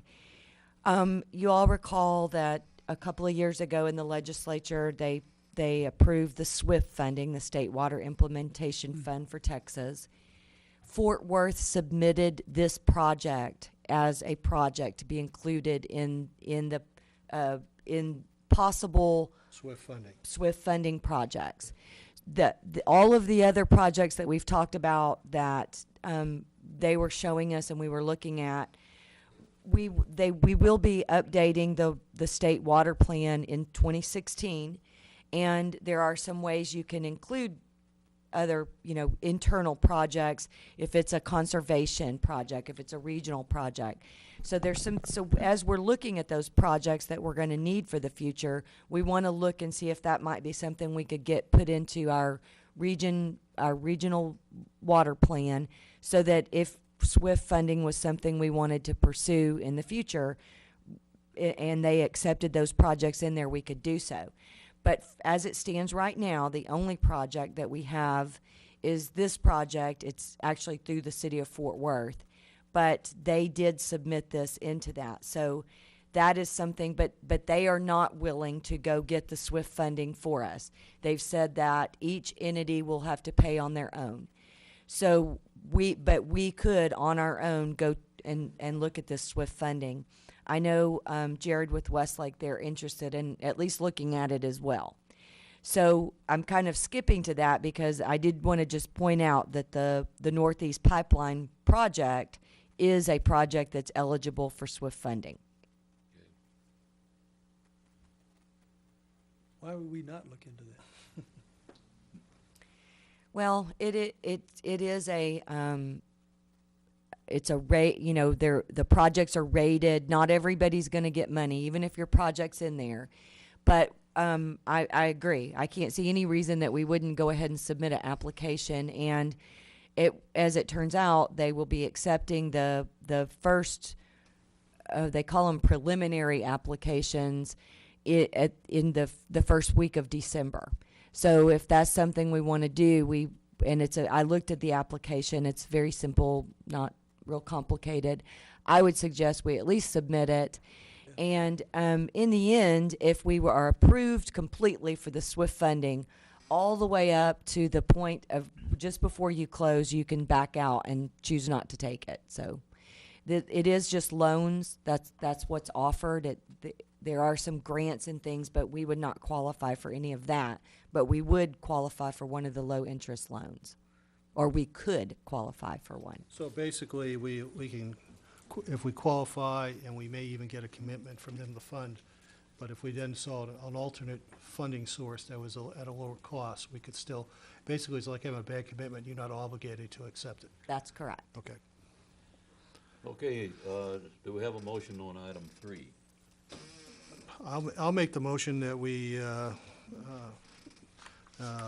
basically charge our general manager to start the negotiations on an interlocal agreement with the city of Fort Worth regarding the Northeast Pipeline Upgrade Project. Do I have a second? And do you want to add the SWIFT thing in there too? And, okay, yes, Director Carr. And at the same time, also consider the options of applications for SWIFT funding. Do I have a second? I'd second. Discussion. Any further discussion? If not, we'll call for the vote. All those in favor? It is unanimous. That takes care of item 3 and 4. I guess that's okay, Pam. Yeah, it's fine. Okay. Doesn't take care of 5, 6, 7, 8. Item 5, consider and take appropriate action regarding installation of profile-enabled automatic meter reading devices on all service meters within the system. Director Toomey. All right.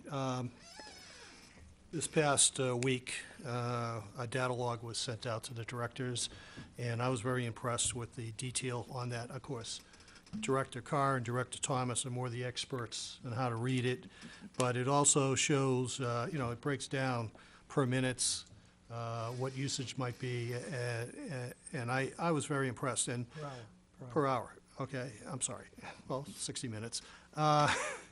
But the bottom line, too, is in past couple of meetings, we've been concerned regarding reread requests. And then there are still a number of meters that do not have a data log, a profile head. I guess that's the right way to talk about it. And what I'd like to do is I'd like to have,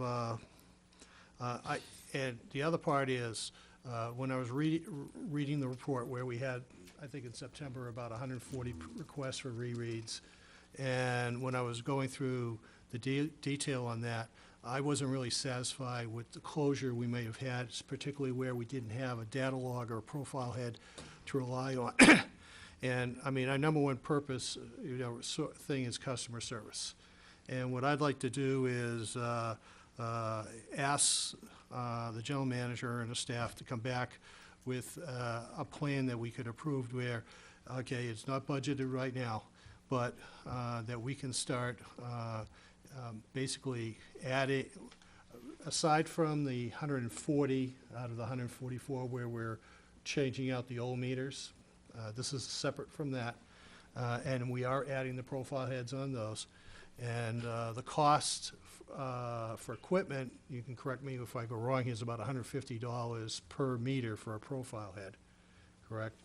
Okay, that doesn't count labor or, or the time spent on doing that. But I'd like to come up with a approach where we might not have customer satisfaction on rereads, that we identify certain people and to say, we're going to add that profile head. It won't be immediate because, again, we only have 5 people on our water staff, and they with 4,400 or 4,500 connections, pipes, and everything else, we can't do everything at the same time. But over time, I'd like to start, adding these profile heads out there, particularly if we had some, we didn't have customer closure. And I think it'd just be proper customer relations. And I have some ideas on how to budget for this and how to reallocate. I won't go into that right now. But I first would like to have the general manager and a water manager come back with kind of like an estimate how many of these might be, and whether we might even, see if, if 100 people walked in and said we want one, we'd have to say we can only do 20 or we can only do 30. I mean, you face it, there's a limit of what we can budget for anything, but I think it's something that we need to be approaching, as well as replacing the older meters that are under-reporting. And so I'd like to make the motion to have the general manager come back to the board in our next monthly meeting in December with basically an outline of how to move forward to add some more profile heads, which, again, is beyond the 400 residential ones that we are doing. And then talk about how to budget for that exercise. Okay, we have a motion, discussion, or a second? I'll make a second on that, but just to discuss it. Okay, a motion's been made and seconded. Now, discussion? I think it's an outstanding idea. Jennifer, did I understand you, didn't you tell me that about 70% of all of our meters today have the profile heads on them, Not approximately? That's what we estimate, yes. And I mean, I just for fun, I was using, and I don't know, I was trying to pull the number from memory without looking it up, but I took the 4,136 heads times 30% times $150, Neil? Yeah. And it's roughly $187,000 if you did all of them. mean, that's the kind of money you're talking about. But I will tell you, having been involved in using that thing this past week, it is extremely valuable, and it is extremely eye-opening to a homeowner when they get to see what their real usage is on a hour-by-hour basis. It's an eye-opening experience. Isolates it down to the exact hour. Yeah. And you can tell how many, but, did your numbers account for the meters that we're doing this year on the replacement? I just did, it was just rough, Kevin, I was just playing. How many meters did we have to replace this year? Like 140 148. And they already, that Residential. cost included the data log, so you just take the Yes. 140 off. And no, I did not count that. So, So it would be less than Right. maybe 150 or something? Do you have a ballpark figure? of how many are left? Yeah. No.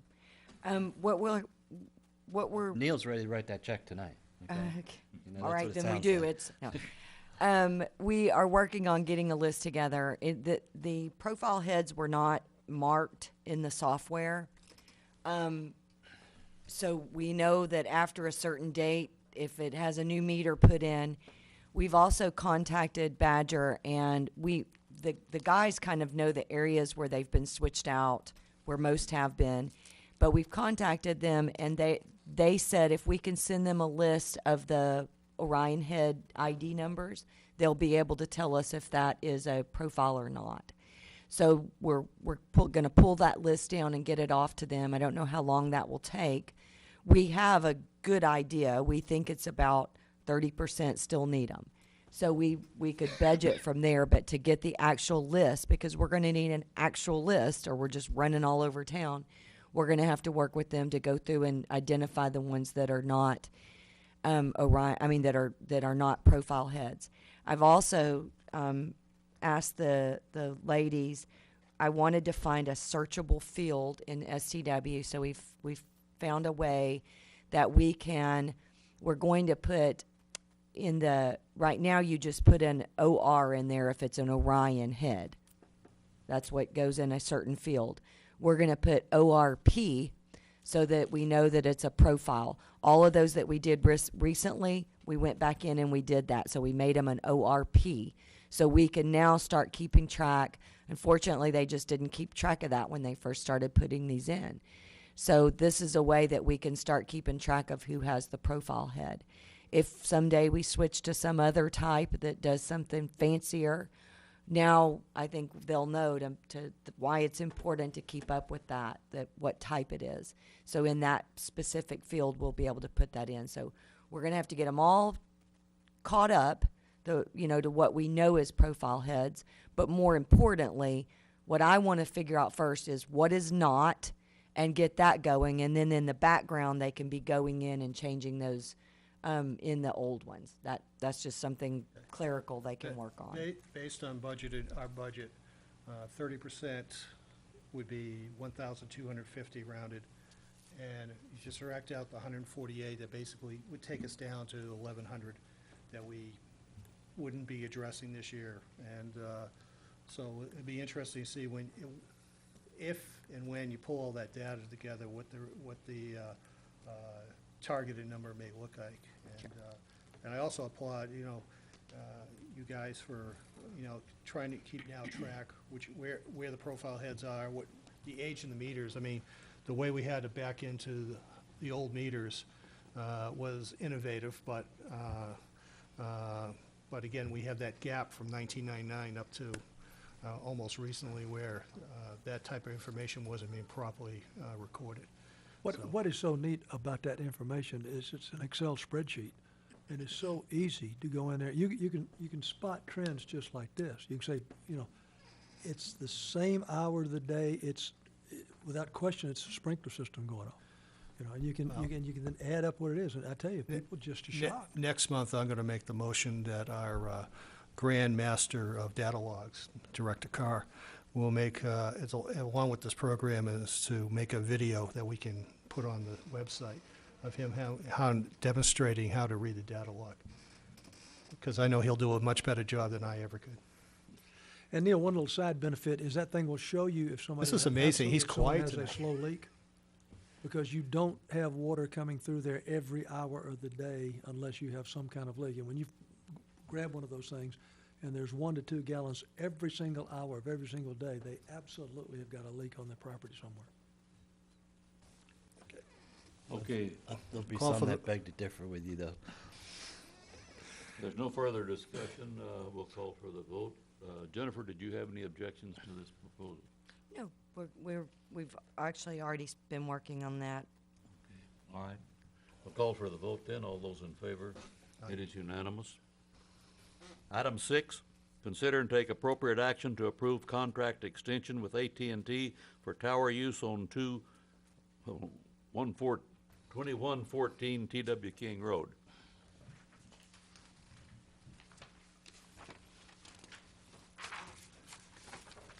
Anybody wish to make a motion? Well, I just want to ask a question before you make them, well, can I Make the ask a question? or do you make have the to make a motion, and then first? we'll All have right. discussion. I have some discussion if somebody wants to make a motion. And I have some late-breaking information on this I'd like to share when we get to a breaking point as well. I'll just make a motion to approve a contract extension with AT&T for the tower use at 2114 T.W. King Road. And I'll second. Okay, a motion and a second. Discussion? Yeah, just, I have no clue what the value of these things are. It's $910 a month, and it's good for 5 years, and then it has a 5% increase for the next 5 years, for the next 5 years, for the next 5 years, going through 2047. I don't have an idea. Is that in the right range for something like this sitting on a water tank? I don't know. $910 is a good figure? I don't honestly know either. This is the first district I've worked where we've allowed the antennas. I did get the late breaking news that I want to share. A gentleman named Adam Corson called me this afternoon, and he was very interested in our tower lease, and he is basically a salesman, and I told him that I guess he had noticed that this was on our agenda, and I told him that the extended lease and everything was in there if he'd like to go look at it. So he did, and he sent me an email, and I'm basically barely reading this email for the first time myself, other than I glanced the first letter where he says that they are pleased to present us a letter agreement to acquire our wireless lease and share in future revenue opportunities. The basic terms are outlined below. A purchase price of $121,666 paid in a lump sum at closing. Landlord's share of new tenant rent is 50% paid to the landlord. Renegotiated tenant rent at lease expiration, 50% of rent above scheduled. So from his description of what they do, is they're a company that they buy out these leases and they give you a lump sum.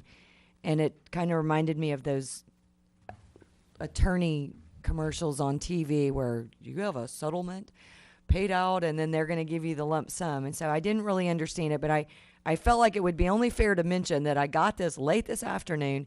If it's something that you all want to look into before we make a decision on the other, I can't tell you if it's of value or not of value. That's all the information I have.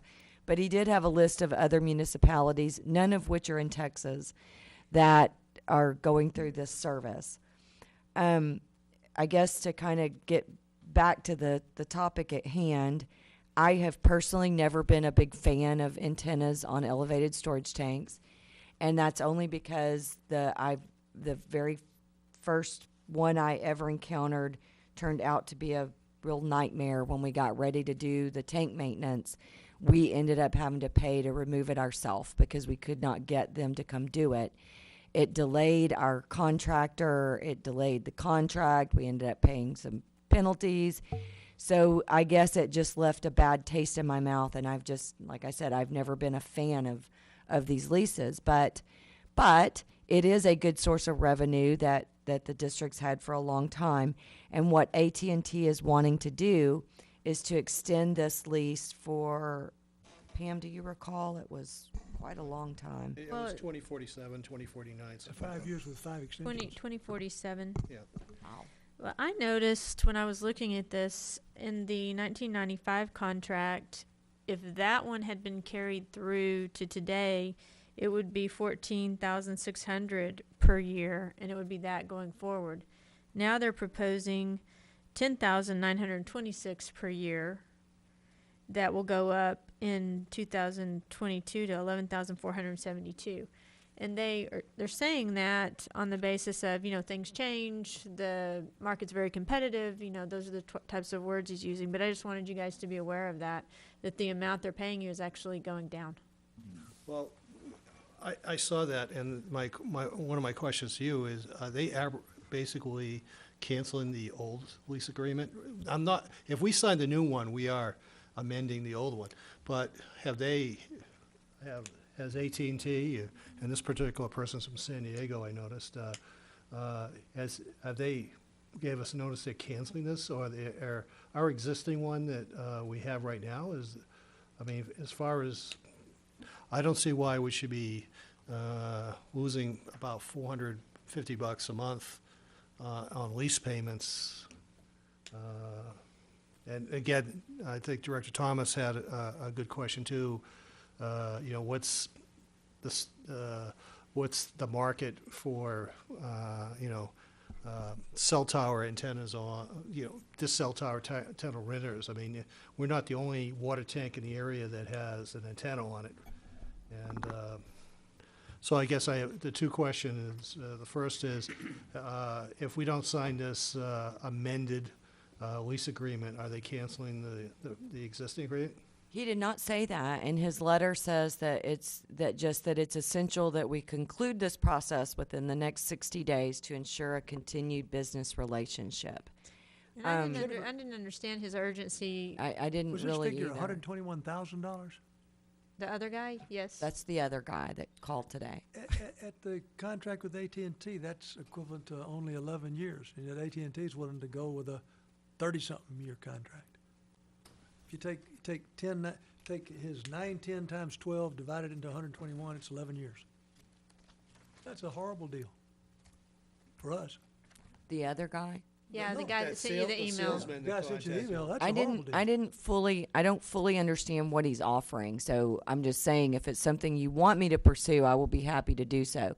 I don't know if he's saying that that's like a lump sum now, and then he does say they get 50% of future revenues, but I don't really know. But I'll be happy to pursue that if that's something you all want to do. Or if you want to just stay with going directly with AT&T, we can take that avenue. Jennifer, as far as this other person, I just would suggest just using your own judgment. If you want to talk to him and clarify what his terms are, that's fine. Director Thomas is right, on a present value method, it's not, unless you're cash starved, there's no reason to do it.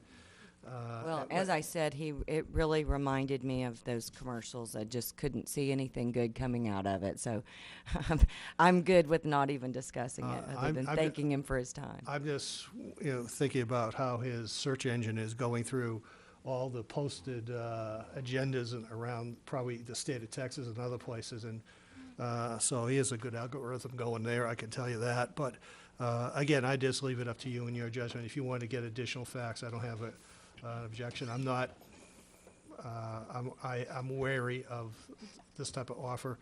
But with the 60 days from AT&T, I just don't know what the urgency is. And we already have an existing agreement. And I mean, I was reading that, and they have given us no notice that they're, and I don't think AT's being merged out, or they're getting out of the cellular business anytime soon, so. And Jennifer, that'll give you the time to have one of your staff make a few phone calls and find out if this 910 is in the ballpark.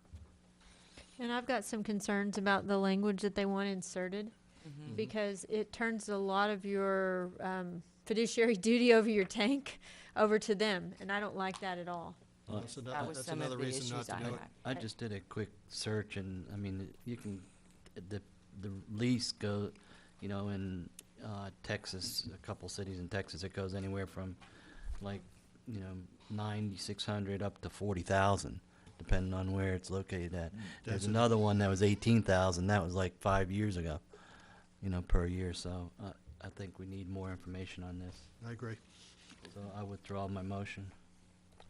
I withdraw my second. Okay, Table and- this till next meeting. Well, I'd like to direct make a motion to direct the general manager to, research surrounding cities, what their leases are, and then for legal to look at the contracts of the current AT&T.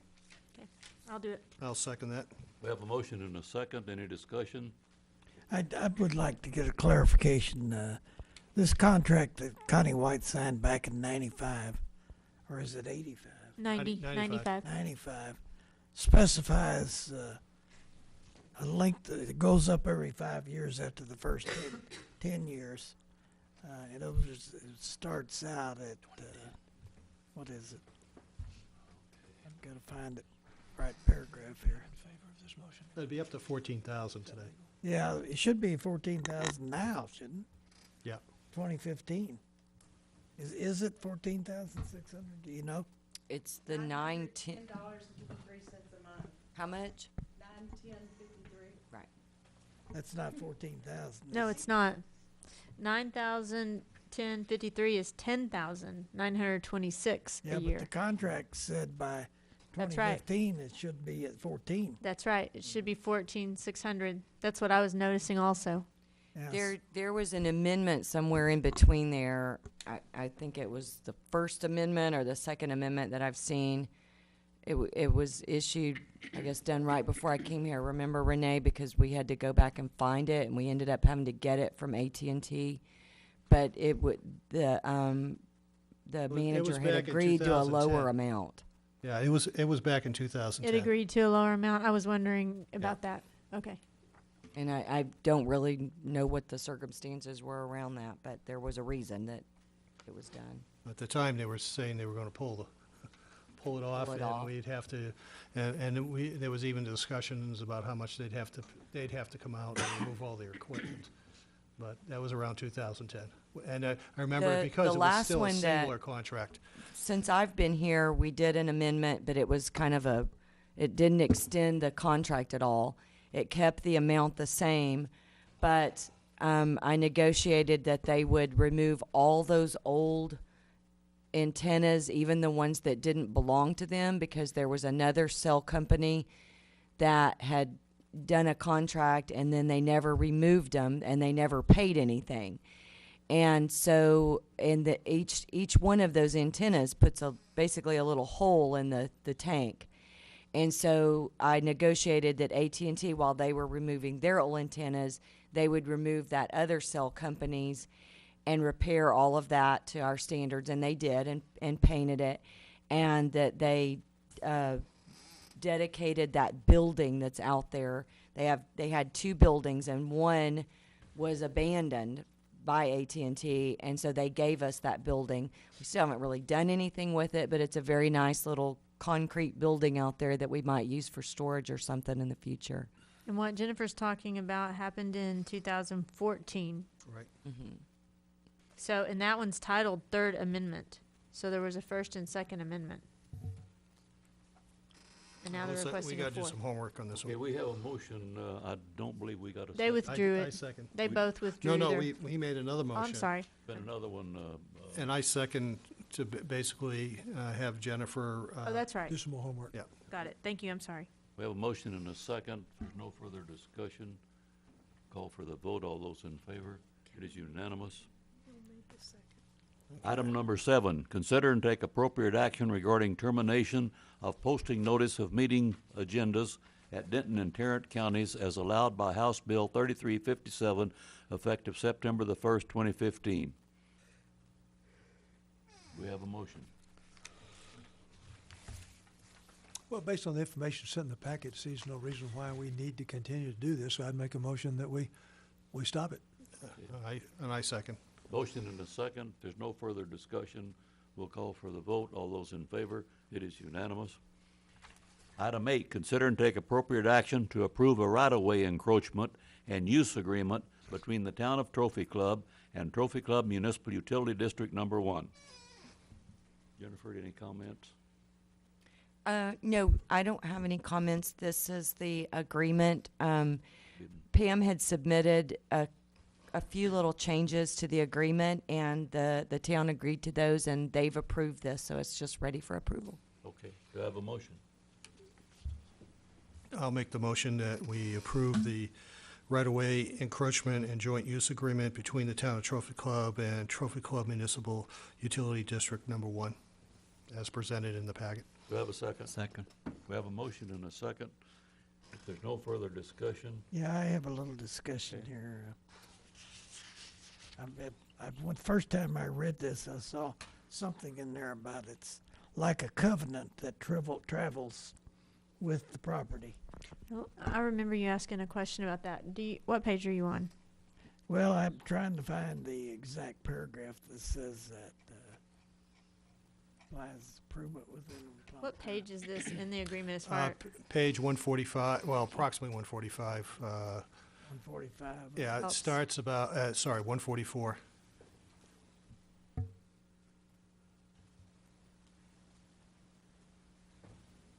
It's number 9, the one you asked about in the past, Jim Hayes. The other agreement, it's on page 146.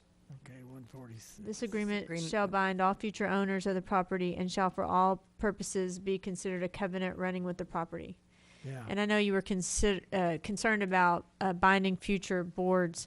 Right. This is only to the this clause only has effect per the encroachment, and this is going to be something that's important and necessary in an agreement like this because we're agreeing, both parties are agreeing that something stable and permanent is happening. So it's limited to the encroachment. Well, if some future board wants to sue the town in that the right-of-way was not legally, it was not a legal right-of-way. If some future board wants to take that position, are they gonna be able to? In other words, I thought we had argued at one time that the justification they used for the right-of-way was not legit. Right. And, but I used the term, we got blackmailed into agreeing to that. Pretty strong. Yeah, I used to use extorted, but I've now gone to blackmail. In order to get the plant construction started, we had to agree to that or they wouldn't approve the plat. So call that what you want. Certainly extortion, as I told the mayor, I didn't know whether it was legal extortion or illegal, but I did know that I'd been extorted.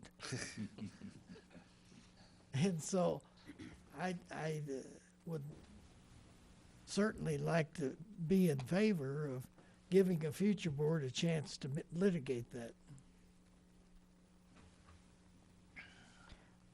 Why don't we pass this item and let me think about that question, Okay, and then we'll come back to it. okay. okay. Number 9. Item number 9, consider and take appropriate action regarding October 2015 combined financials and variance report. A, combined financials. B, variance report. I looked over the numbers. I had some questions to Renee. There's a couple things that you're going to get answers on. The tax report, the delinquent tax report that you Right. wanted, David Crawford with Purdue and Brandon said he would have a report to me Friday for sure, maybe Thursday. Okay. You had a question about the flags repair? There's 2 repairs, 2 bills for Well, there was, in September was the $190. You were questioning the $190 one? it. Well, But there's, that was September. There was only one in October for okay, so the other one went back. $8,570, and I billed the town for half, so it netted us to have an expense of Okay, so $85. The check register, one of them went back to the September Right, last year's there were- budget. yeah. Okay, that makes sense. Okay, and that was it. Yeah. If it, on a tax report, if we could get it like maybe every quarter or something, You know, I've talked to him before, asked for it monthly, and, I guess, He came to the meeting, and I think one of you all asked, is that who y'all are talking about, did. that That attorney? guy. But hey, it'd be nice to And see a asked report. to have that quarterly. Yeah. And maybe Pam could rattle him a little too. Yeah, because I mean, I don't know what he's doing as far as collection. I know, I mean, Jim remembers this. I mean, Mud 2 was a stickler Oh, yeah, I on that. did. And obviously, we didn't have commercial property where they just left like the mailbox place or, you know, things like that. But still, I'd like to see at least what the delinquent tax is and what position we're in. You know, I don't think that's asking too much, no. you know. And they're closing out the fiscal year, so I'm sure, you know, we'll get a, Okay. I'd like to make a motion that we approve the October 2015 combined financials and the variance report. I'll second. I have a motion and a second. If there's no discussion, we'll call for the vote. All those in favor, it is unanimous. Does anybody want to take a break before we move on? I will. One Thank you. does? Okay.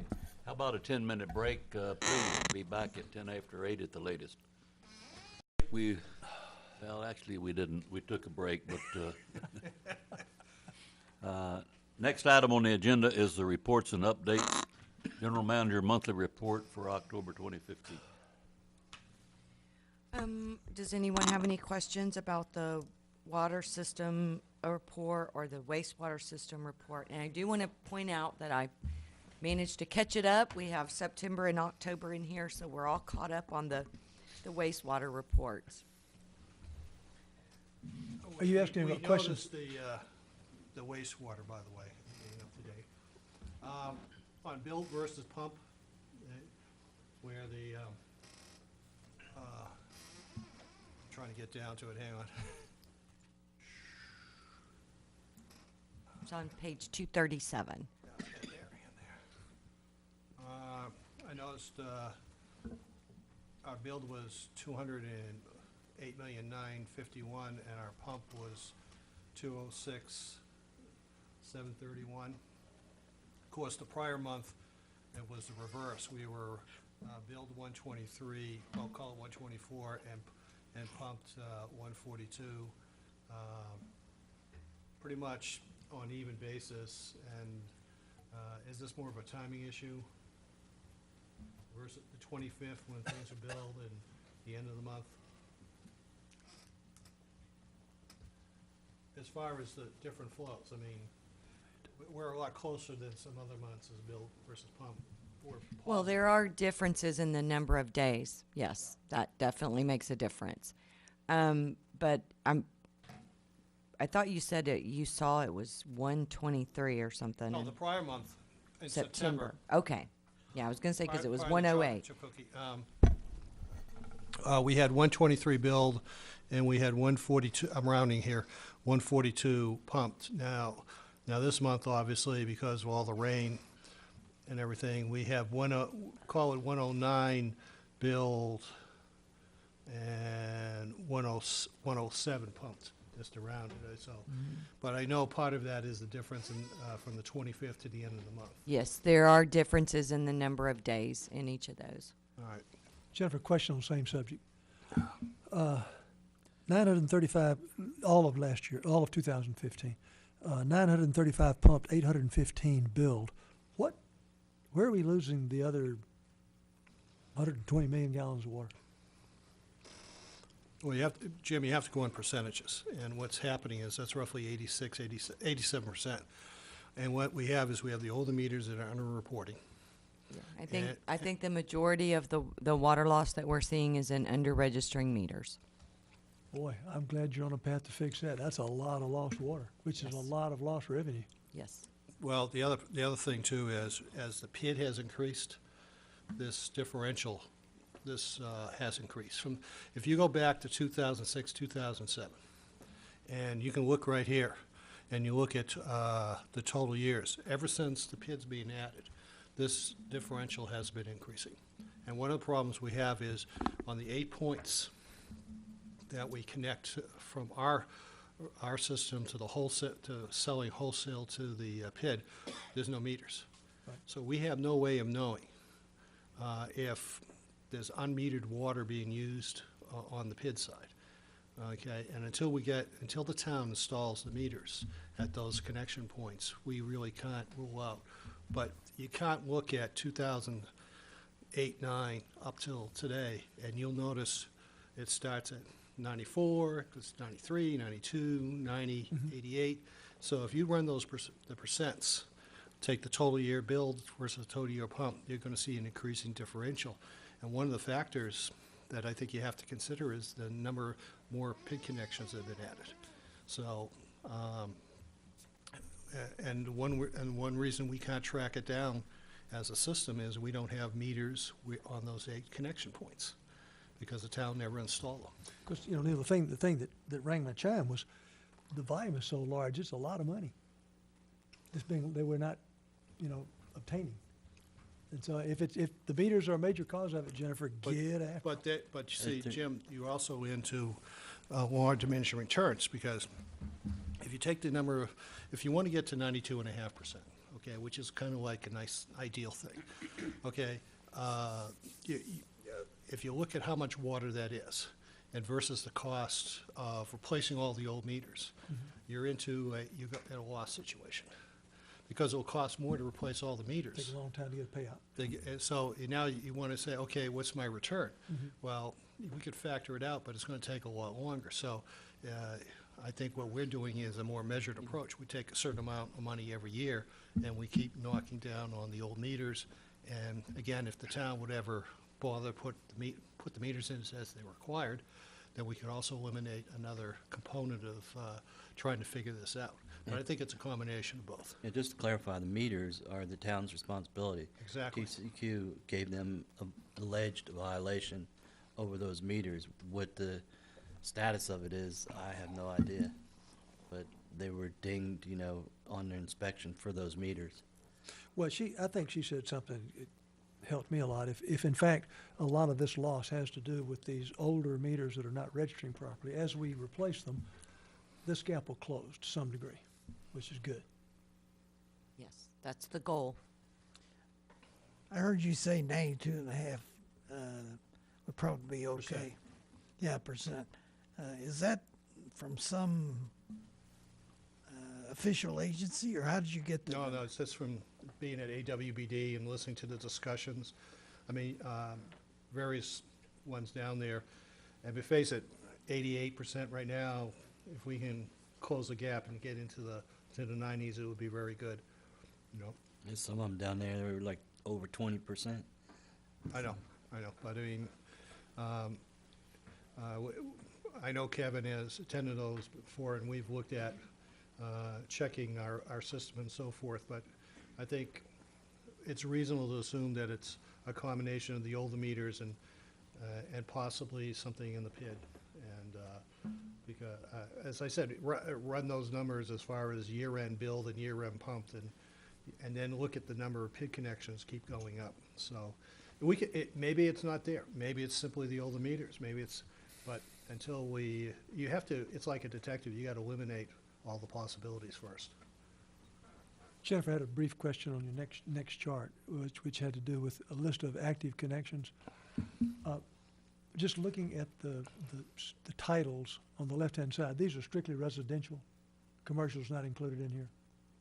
The number of active connections? Yeah. No, that is total connections. The number of connections that we have active during that month. 4531. Including homes with the fire. So, okay, I think I got it. So if you take mud and PID out of the total, that'll give you commercial. No. No. The top line 2016 total is the mud amount plus the PID amount added together. So there's 3,155 mud, 1,376 PID, for a total of 4,531 connections were active in October. And so the mud number includes residential as well as commercial. Yes. Okay, that's all right, got it. Okay, further questions on the general manager report? I've got something, Jim. Well, while you're looking that up, could you just clarify, on portable meters that attach to hydrants, what's our procedure? Are we leasing those out, or if a builder has his own, does he just come to us? They're not supposed to use their own without our approval. We don't really like to let people use their own meters. They're to come and rent one of our meters that has the backflow attached to it, and we go set it for them. And yes, there's they fill out a rental application, and there is a deposit depending on the size of the meter they're going to get. We have, 2-inch and 3-inch? Do we have, What happens if we discover somebody is basically attached their own meter to one of our hydrants without our permission? Well, we've actually had that happen. We found one over in Westlake several months ago, and we billed them for the water, and actually Westlake helped us with that because it was actually a Westlake meter, but they had gone and attached it to a Trophy Club fire hydrant. So we charged them for the water, but Is there a penalty, or is there? did we recently find one here too? And I- we I called the took it- non-emergency police number. So what happened with that? Did they do anything? No, I know there was a cop on site, took all of his information and everything, and I don't know exactly what the end result of that was, but there was an officer We called weren't to the able to get a scene. copy of the report, right? He wouldn't provide it, if I remember correctly. I took a picture of one and sent it to you. It's been about a month and a half, 2 months. Was that one of ours, or is there, how do you tell if it's ours or, their own? Well, we know the meter numbers. Well, I No, guess but he's if talking I'm as a driving director. by, like I went through the construction over there, and there was like 2 or 3 of them. There was one all red, and then there were some that were non-painted ones. Do we have ones painted all red? Usually ours are all red. Okay, so that was one of ours. But I've seen like landscape guys stop at the one going down Trophywood some mornings, and they hook up and they're filling their tanks. So I don't know if they have one of ours or, they just pull their own out. I'm all eyes. I see everything. Usually when something happens like that, we will get a lot of reports sometimes, a call in, they'll call the office and say, hey, I see this person, they're pulling water off your hydrant, and we always go investigate that. The one that I'm thinking of, didn't a lady call in and Yeah. said, a lady called in and said that she went out and she asked them, and they said they were town employees or something, and she knew that that wasn't the case. And that's how and then she contacted us, and that's when Mike called the police to go over there. Okay. I think, I know Director Thomas has something about it. The other thing is also our MUD secretary, it's her birthday, and I think as a board, we'd like to wish her a happy birthday, and even though she has a night off, and is not here. If she isn't here, she didn't get a happy one. That's Hey, how it works. I was actually on the He's way to having buy a her much cake, and happier Jennifer birthday than we would. All right. Can we get an update on the treatment plant and the road work on Pebble Beach? All our stuff's done on that, right? Pebble Beach, the only thing we're Only waiting on Pebble Beach. for on Pebble Beach, they still have to pour just a couple of bottoms and manholes over there, and I think they're waiting for that road construction to probably clear out before they do that. But all the water and everything, the sewer line, that little portion of sewer's installed, so we're just waiting for them to clean all that up and move over to Pin Oak after the first of the year. I want to ask you a question about what Keevan talked about earlier, or what's his fellow's name that works with him? Gil? Anyway, he said that we need to have some bigger lines going over to that 4,000-gallon tank. Are those lines going to have to be the ones that are buried under the streets? Yes. So we're going to tear up a lot of streets to get over there. Yeah, they'll look at some other routing too. The problem with that tank that I could probably explain better than, in our peak season, I can fill up that elevated tank a lot faster. When they built that tank, they actually put a valve on it that works electronically with my SCADA. So when it fills up, that valve automatically shuts off. But I'm still constantly pumping water, trying to get water to that other tank for it to fill up. I thought he said the problem was with the east tank. You're describing a problem with filling the west tank up. No, I don't have a problem filling the PID tank. It's, Oh, okay, all right, you're it's talking a- about the east tank. yeah. No, yeah, the one off TW King there. So in our peak demand hours, that tank fills up and shuts off. I'm just constantly pumping to the other one. Where are we at on the treatment plant? They're out there working, and there will be bringing in, Friday, a temporary lab, so that and then the guys have to move all their stuff over into this temporary lab, and at that point, they'll start gutting that building and redoing it, because that's where all the electronics and electrical equipment for the MBRs will be in what is currently our lab building or our administrative building. So that they're moving right along. It looked like a real mud pile out there yesterday, and then I went out there today and it looked much better. I guess it was just that nasty weather we had yesterday made it look really bad, but it was they're making a lot of progress. It's a very busy place. What's the closure dates? Just so it's on tape. Okay, so water line relocation in Solana. We're really completely done with that. It's just kind of finalizing some paperwork is where we're at. We've still got to make sure that the easement document, we have the engineers looking over it to make sure that it's accurate, because there were some changes in the alignment from the original, how they thought it was going to be. So we want to make sure that the easement document is just right, and then there'll be the abandonment of the old easement. So we're moving, that should be finished hopefully very soon. On the holiday office closures, we, of course, are closed on, is it the 24th and the 25th? Is that the 2 days? That's a Thursday and a Friday. That's the holidays. And then also we will be closing the office on December the 18th at noon, and that's when we'll be having the employee and staff party. I saw a letter you passed out on the easements on MUA. Have they closed on the property yet, or? No, I received an update from him, and I believe that was last week, that they're still waiting to close on the property, and then they'll be I moving. remember at our meetings, they were, and on social network, not that I want to reference that, but they were saying, oh, they need to close early October, and, so I guess that never happened. The update that they sent to us indicated that they're waiting to get the property closed, and then they're going to start construction. Jennifer, two quick questions. One's for Mike. Out of all the organic compounds that we measure, how critical is dissolved oxygen? It's the only one that's coming close to hitting the TCEQ permit.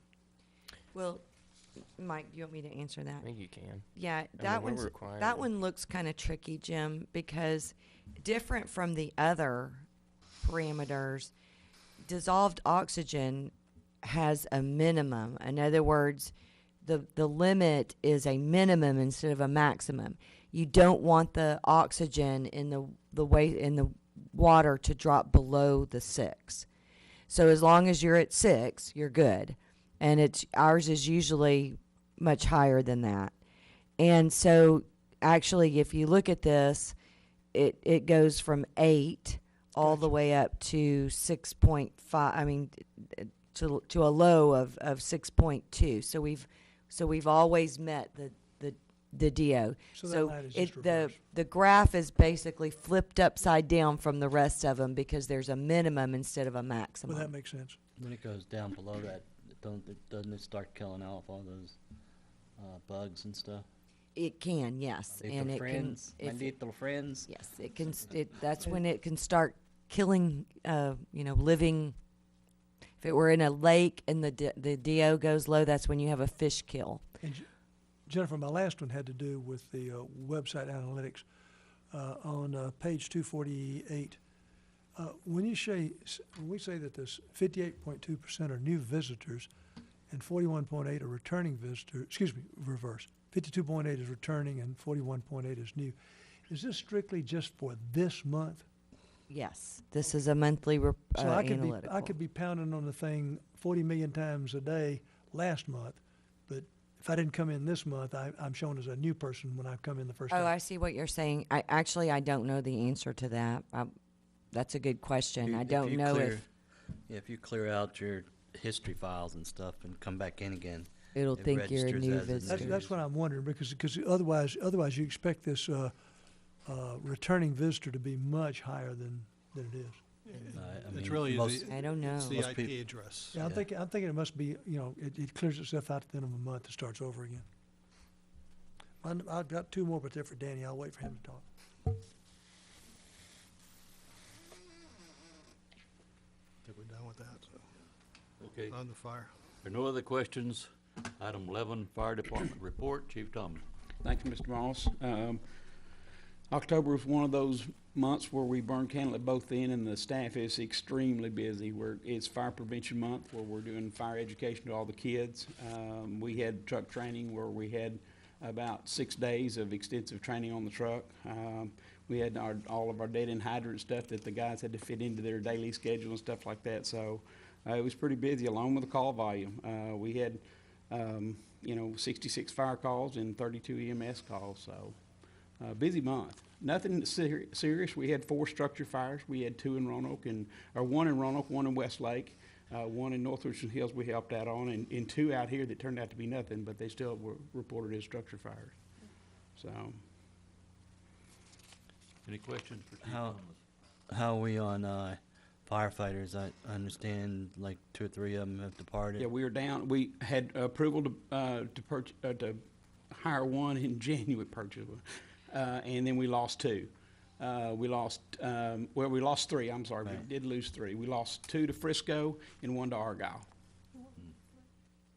We lost Eric Sampson earlier before the year end, and then we lost. I just hired one, Mr. Ben. Was my last hire. He's been here almost 2 months, and he was on the list for Frisco too, and decided that $10,000 increase in pay was a little bit. But they have, what, 220-something firefighters there? Yeah. 8 stations? Yeah. That's like apples and oranges Yeah, there. you're exactly right. And like I said, when Eric left, the day he hired on, he got a $6,000 increase in pay. That's just their thing. The gentleman that went to Argyle he took a little bit less cut in pay, but they have 4 stations on the ground, fixing to build a 5th one. And they run wrecks and have a lot of activity and EMS skills and stuff, and that's where he wanted to be. Our medical control works really close with Argyle, and he's been part-timing for Argyle for several months. So they had an opening, he applied and took it. So then Mr. Boone. Danny, Yes, sir. on page 255, Okay. the graph is really, really interesting. I think I understand it. If you look to the left-hand side, you've got EMS, fire, service, good intent, and false alarm, and the percentages for each. Right. Then on the right-hand side, I think what you've done, you've added all of these together to create your bar graph on the right, correct? Right, for the past 4-year comparison, Yeah. yes. Do you keep track of bar graphs over time against each individual thing? In other words, it'd be interesting to know what your bars were like on service for 13, 14, 15, and 16, EMS for 13, 14, 15, 16, fire 13. It'd just be interesting to see if something was going out of way out We of can whack. do that. We don't do that per se, but we can do that because of this program, so. Well, I'm not looking for you to do a whole bunch of extra work. I just thought it might be kind of interesting, one time just to maybe get a 1-year snapshot to just look. Yeah. The other question I had for you was, page 256.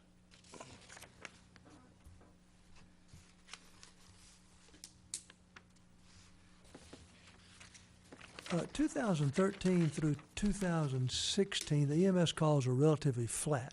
They're running right in the mid-30s. On the left-hand side, 32, 33, 35, 39. But the fire was flat for 3 years, 13, 14, 15, 41, 48, 42. Then last year, the fire jumped, 33%, up to 66 calls. What caused that? Well, you have to realize that the fire calls are related to everything we do as far as our fire prevention, our calls for service, whether they're false alarms or inspections. Isn't that and true for every program year? Huh? Isn't that true for every year? Yeah, for the most part, yeah. And I'm just saying it went 41, 48, 42, 66. 2013, 14, 15, 16. I was just curious as to what caused the spike. I'd have to look back at all the different activities and give you a. Because something jumped up on you big time. But it's a lot of activity, you know, it's not necessarily fire calls or emergency calls per se, it's just activities that we put in the system for service. Okay. Alarm calls, you know, inspections, and, you know, we've had a lot of inspection work over the past, you know, year or two as far as new construction. You know, Cats in the tree. cats in the tree, cats in the tree, yeah. Well, again, Dan, the only reason I asked was everything was flat except all of a sudden you had this Yeah. shot. So I was just curious as to what might have caused it. So, Okay, any further questions for the chief? I got I want to get the sense of the board on something, so I'll just make a motion. Does the board prefer that Danny stay for the entire meeting, because he's always last? Or does the board prefer that we get his report, and if he wants to stay, he can, but if he doesn't, he can go home? So I'll make that motion just to see what y'all want. Comments? I'll second the motion and for discussion to say, we just enjoy having Danny here, so I don't know why you want to shoo him out of the door earlier, but Well, well, I'll just shut up on that question. Well, you know, Jim, I'd even care to step further, and that is if we've got any outsiders that are here to participate in a particular item to present or something, put them early on the agenda and let them go home. Well, I do. I always put any kind of guest speakers at the beginning of the agenda. And I mean, same thing would apply to Danny. I mean, unless he wants to stay, let him give his report and go enjoy his wife. well, we made a motion, I second it, I guess. Yeah, you seconded it, Okay. so let's, Yeah, but let's there's see no, what, can you make a motion if it's not on the agenda for that specific I don't know, I thing? think I it's mean, just, he's I just think asking that's- for the sense of the board, so, Yeah, I mean, I think I don't have any problem with it. okay. let's just take a show of hands. If you don't want to recognize this motion, let's just, so let me suggest as a Pam, board member. I think it's okay for him to do that. Yeah, it's okay with me. It's also okay with me if you handle it more Okay, well, then informally. call for the Either vote, way, Jim. he wants you to call for the vote Okay. to move the fire department Call report for to the the vote, beginning see. of the meeting. Vote, If it's legal, I call for the vote. Well, Pam said it's legal. I It is mean, unanimous. you don't get any higher authority than that, Jim. Oh, that's What, true. was it unanimous? I didn't Yes. see Neil and Kevin. Okay, thank you. Okay, next item, We're slow in participating in illegal votes, I'm Of course, sorry. it'd probably be good Hey, for your I make a appraisal motion if that you I leave stay. after second agenda after you. Can I get a second on that one? we will now convene into our closed session. The time is 8:34. Pam, would you lead us into this?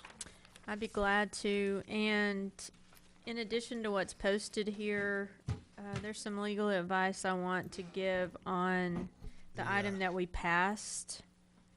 The ATT list? No. lease? Item number 8, the encroachment. Yes, item Encroachment, number okay. 8. So pursuant to section 551.071, the district will consult with its attorney on a matter in which the duty of the attorney to the governmental body under the disciplinary rules of professional conduct of the State Bar of Texas clearly conflicts with the Open Meetings Act, or to seek advice of counsel on legal matters involving pending or contemplated litigation or settlement offers. A. Terms of non-standard water and wastewater agreement with JSB Properties Incorporated for the development known as Trophy Club Town Center. B. Appeal of retail water and sewer rates pending with the Public Utility Commission of Texas. C. Petition received on November 5th, 2015 from customers of the Town of Trophy Club Public Improvement District to appeal wholesale water and wastewater rates through the Public Utility Commission of Texas. D. Director statements on social media. And then we'll add number 8 to that, item number 8. In addition, deliberations pursuant to section 551.074A1 of the Texas Open Meetings Act regarding the appointment, employment, evaluation, reassignment, duties, discipline, or dismissal of a public officer or employee, Carl Schlelig, wastewater superintendent. Deliberations pursuant to section 551.076 of the Texas Open Meetings Act regarding the deployment of security devices at the Savor Municipal Administration Building. Thank you, Pam. We will now convene into our closed session. Mr. Rose, are you going to stay or going home? Convene into the regular session. The time is 10:32. Is there any action to be taken? I think agenda 8 was left open, wasn't it? I think agenda item number. Here, yes, I'd like to make the following motion regarding. Pull your agenda- mic down. Pull your mic down. Thank you, Director Carr. Regarding agenda item number 8, the encroachment right-of-way agreement, I'd like to make the following motion to have our council discuss a clarification with the town of Trophy Club as we discussed in the meeting. Let me ask you a question on point of order. I have in my notes that at that time, when it first came up, that Neil Toomey made a motion and Kevin Carr seconded. Did you guys withdraw that, or is Yes, that? they withdrew the Okay, thank motion. you, thank you. Okay. We have a motion. Do I have a second? No, this is regarding agenda item 8. Oh, eight. Do we have a second? Second. We have a motion and a second. There's no discussion. All those in favor? Aye. It is unanimous. Are there any other motions to be made? I'd like to make a motion on 12A, direct the general manager and legal counsel to draft a non-standard service agreement, including developers' contributions to cover off-site improvements. I'll second. We have a motion and a second. Any discussion? If not, we'll call for the vote. All those in favor? It is unanimous. Any other discussion on the closed session items? I think it's on item number 14. I'd like direct the general manager to review the current security access to the buildings, wastewater treatment plant, and any other secured access card readers, and come up with suggestions. Okay, we have a motion. Do we have a second? I'll second. We have a motion and a second. If there's no discussion, we'll call for the vote. All those in favor? It is unanimous. Because we don't have a secretary here, can I ask for clarification on, what was the motion on number 8? On number 8, regarding agenda 8, the encroachment right-of-way agreement, to have our legal counsel discuss a clarification with the town of Trophy Club as discussed. Okay, great. And then Jim Hayes seconded. Okay. That takes care of item 15. Item 16, items for future agendas. Anybody have any items to bring up tonight? If not, we'll take item 17, announce next regular meeting date. It will be December 15th, 2015 at 6 p.m. Okay. And with that, we will adjourn our regular meeting at 10:35.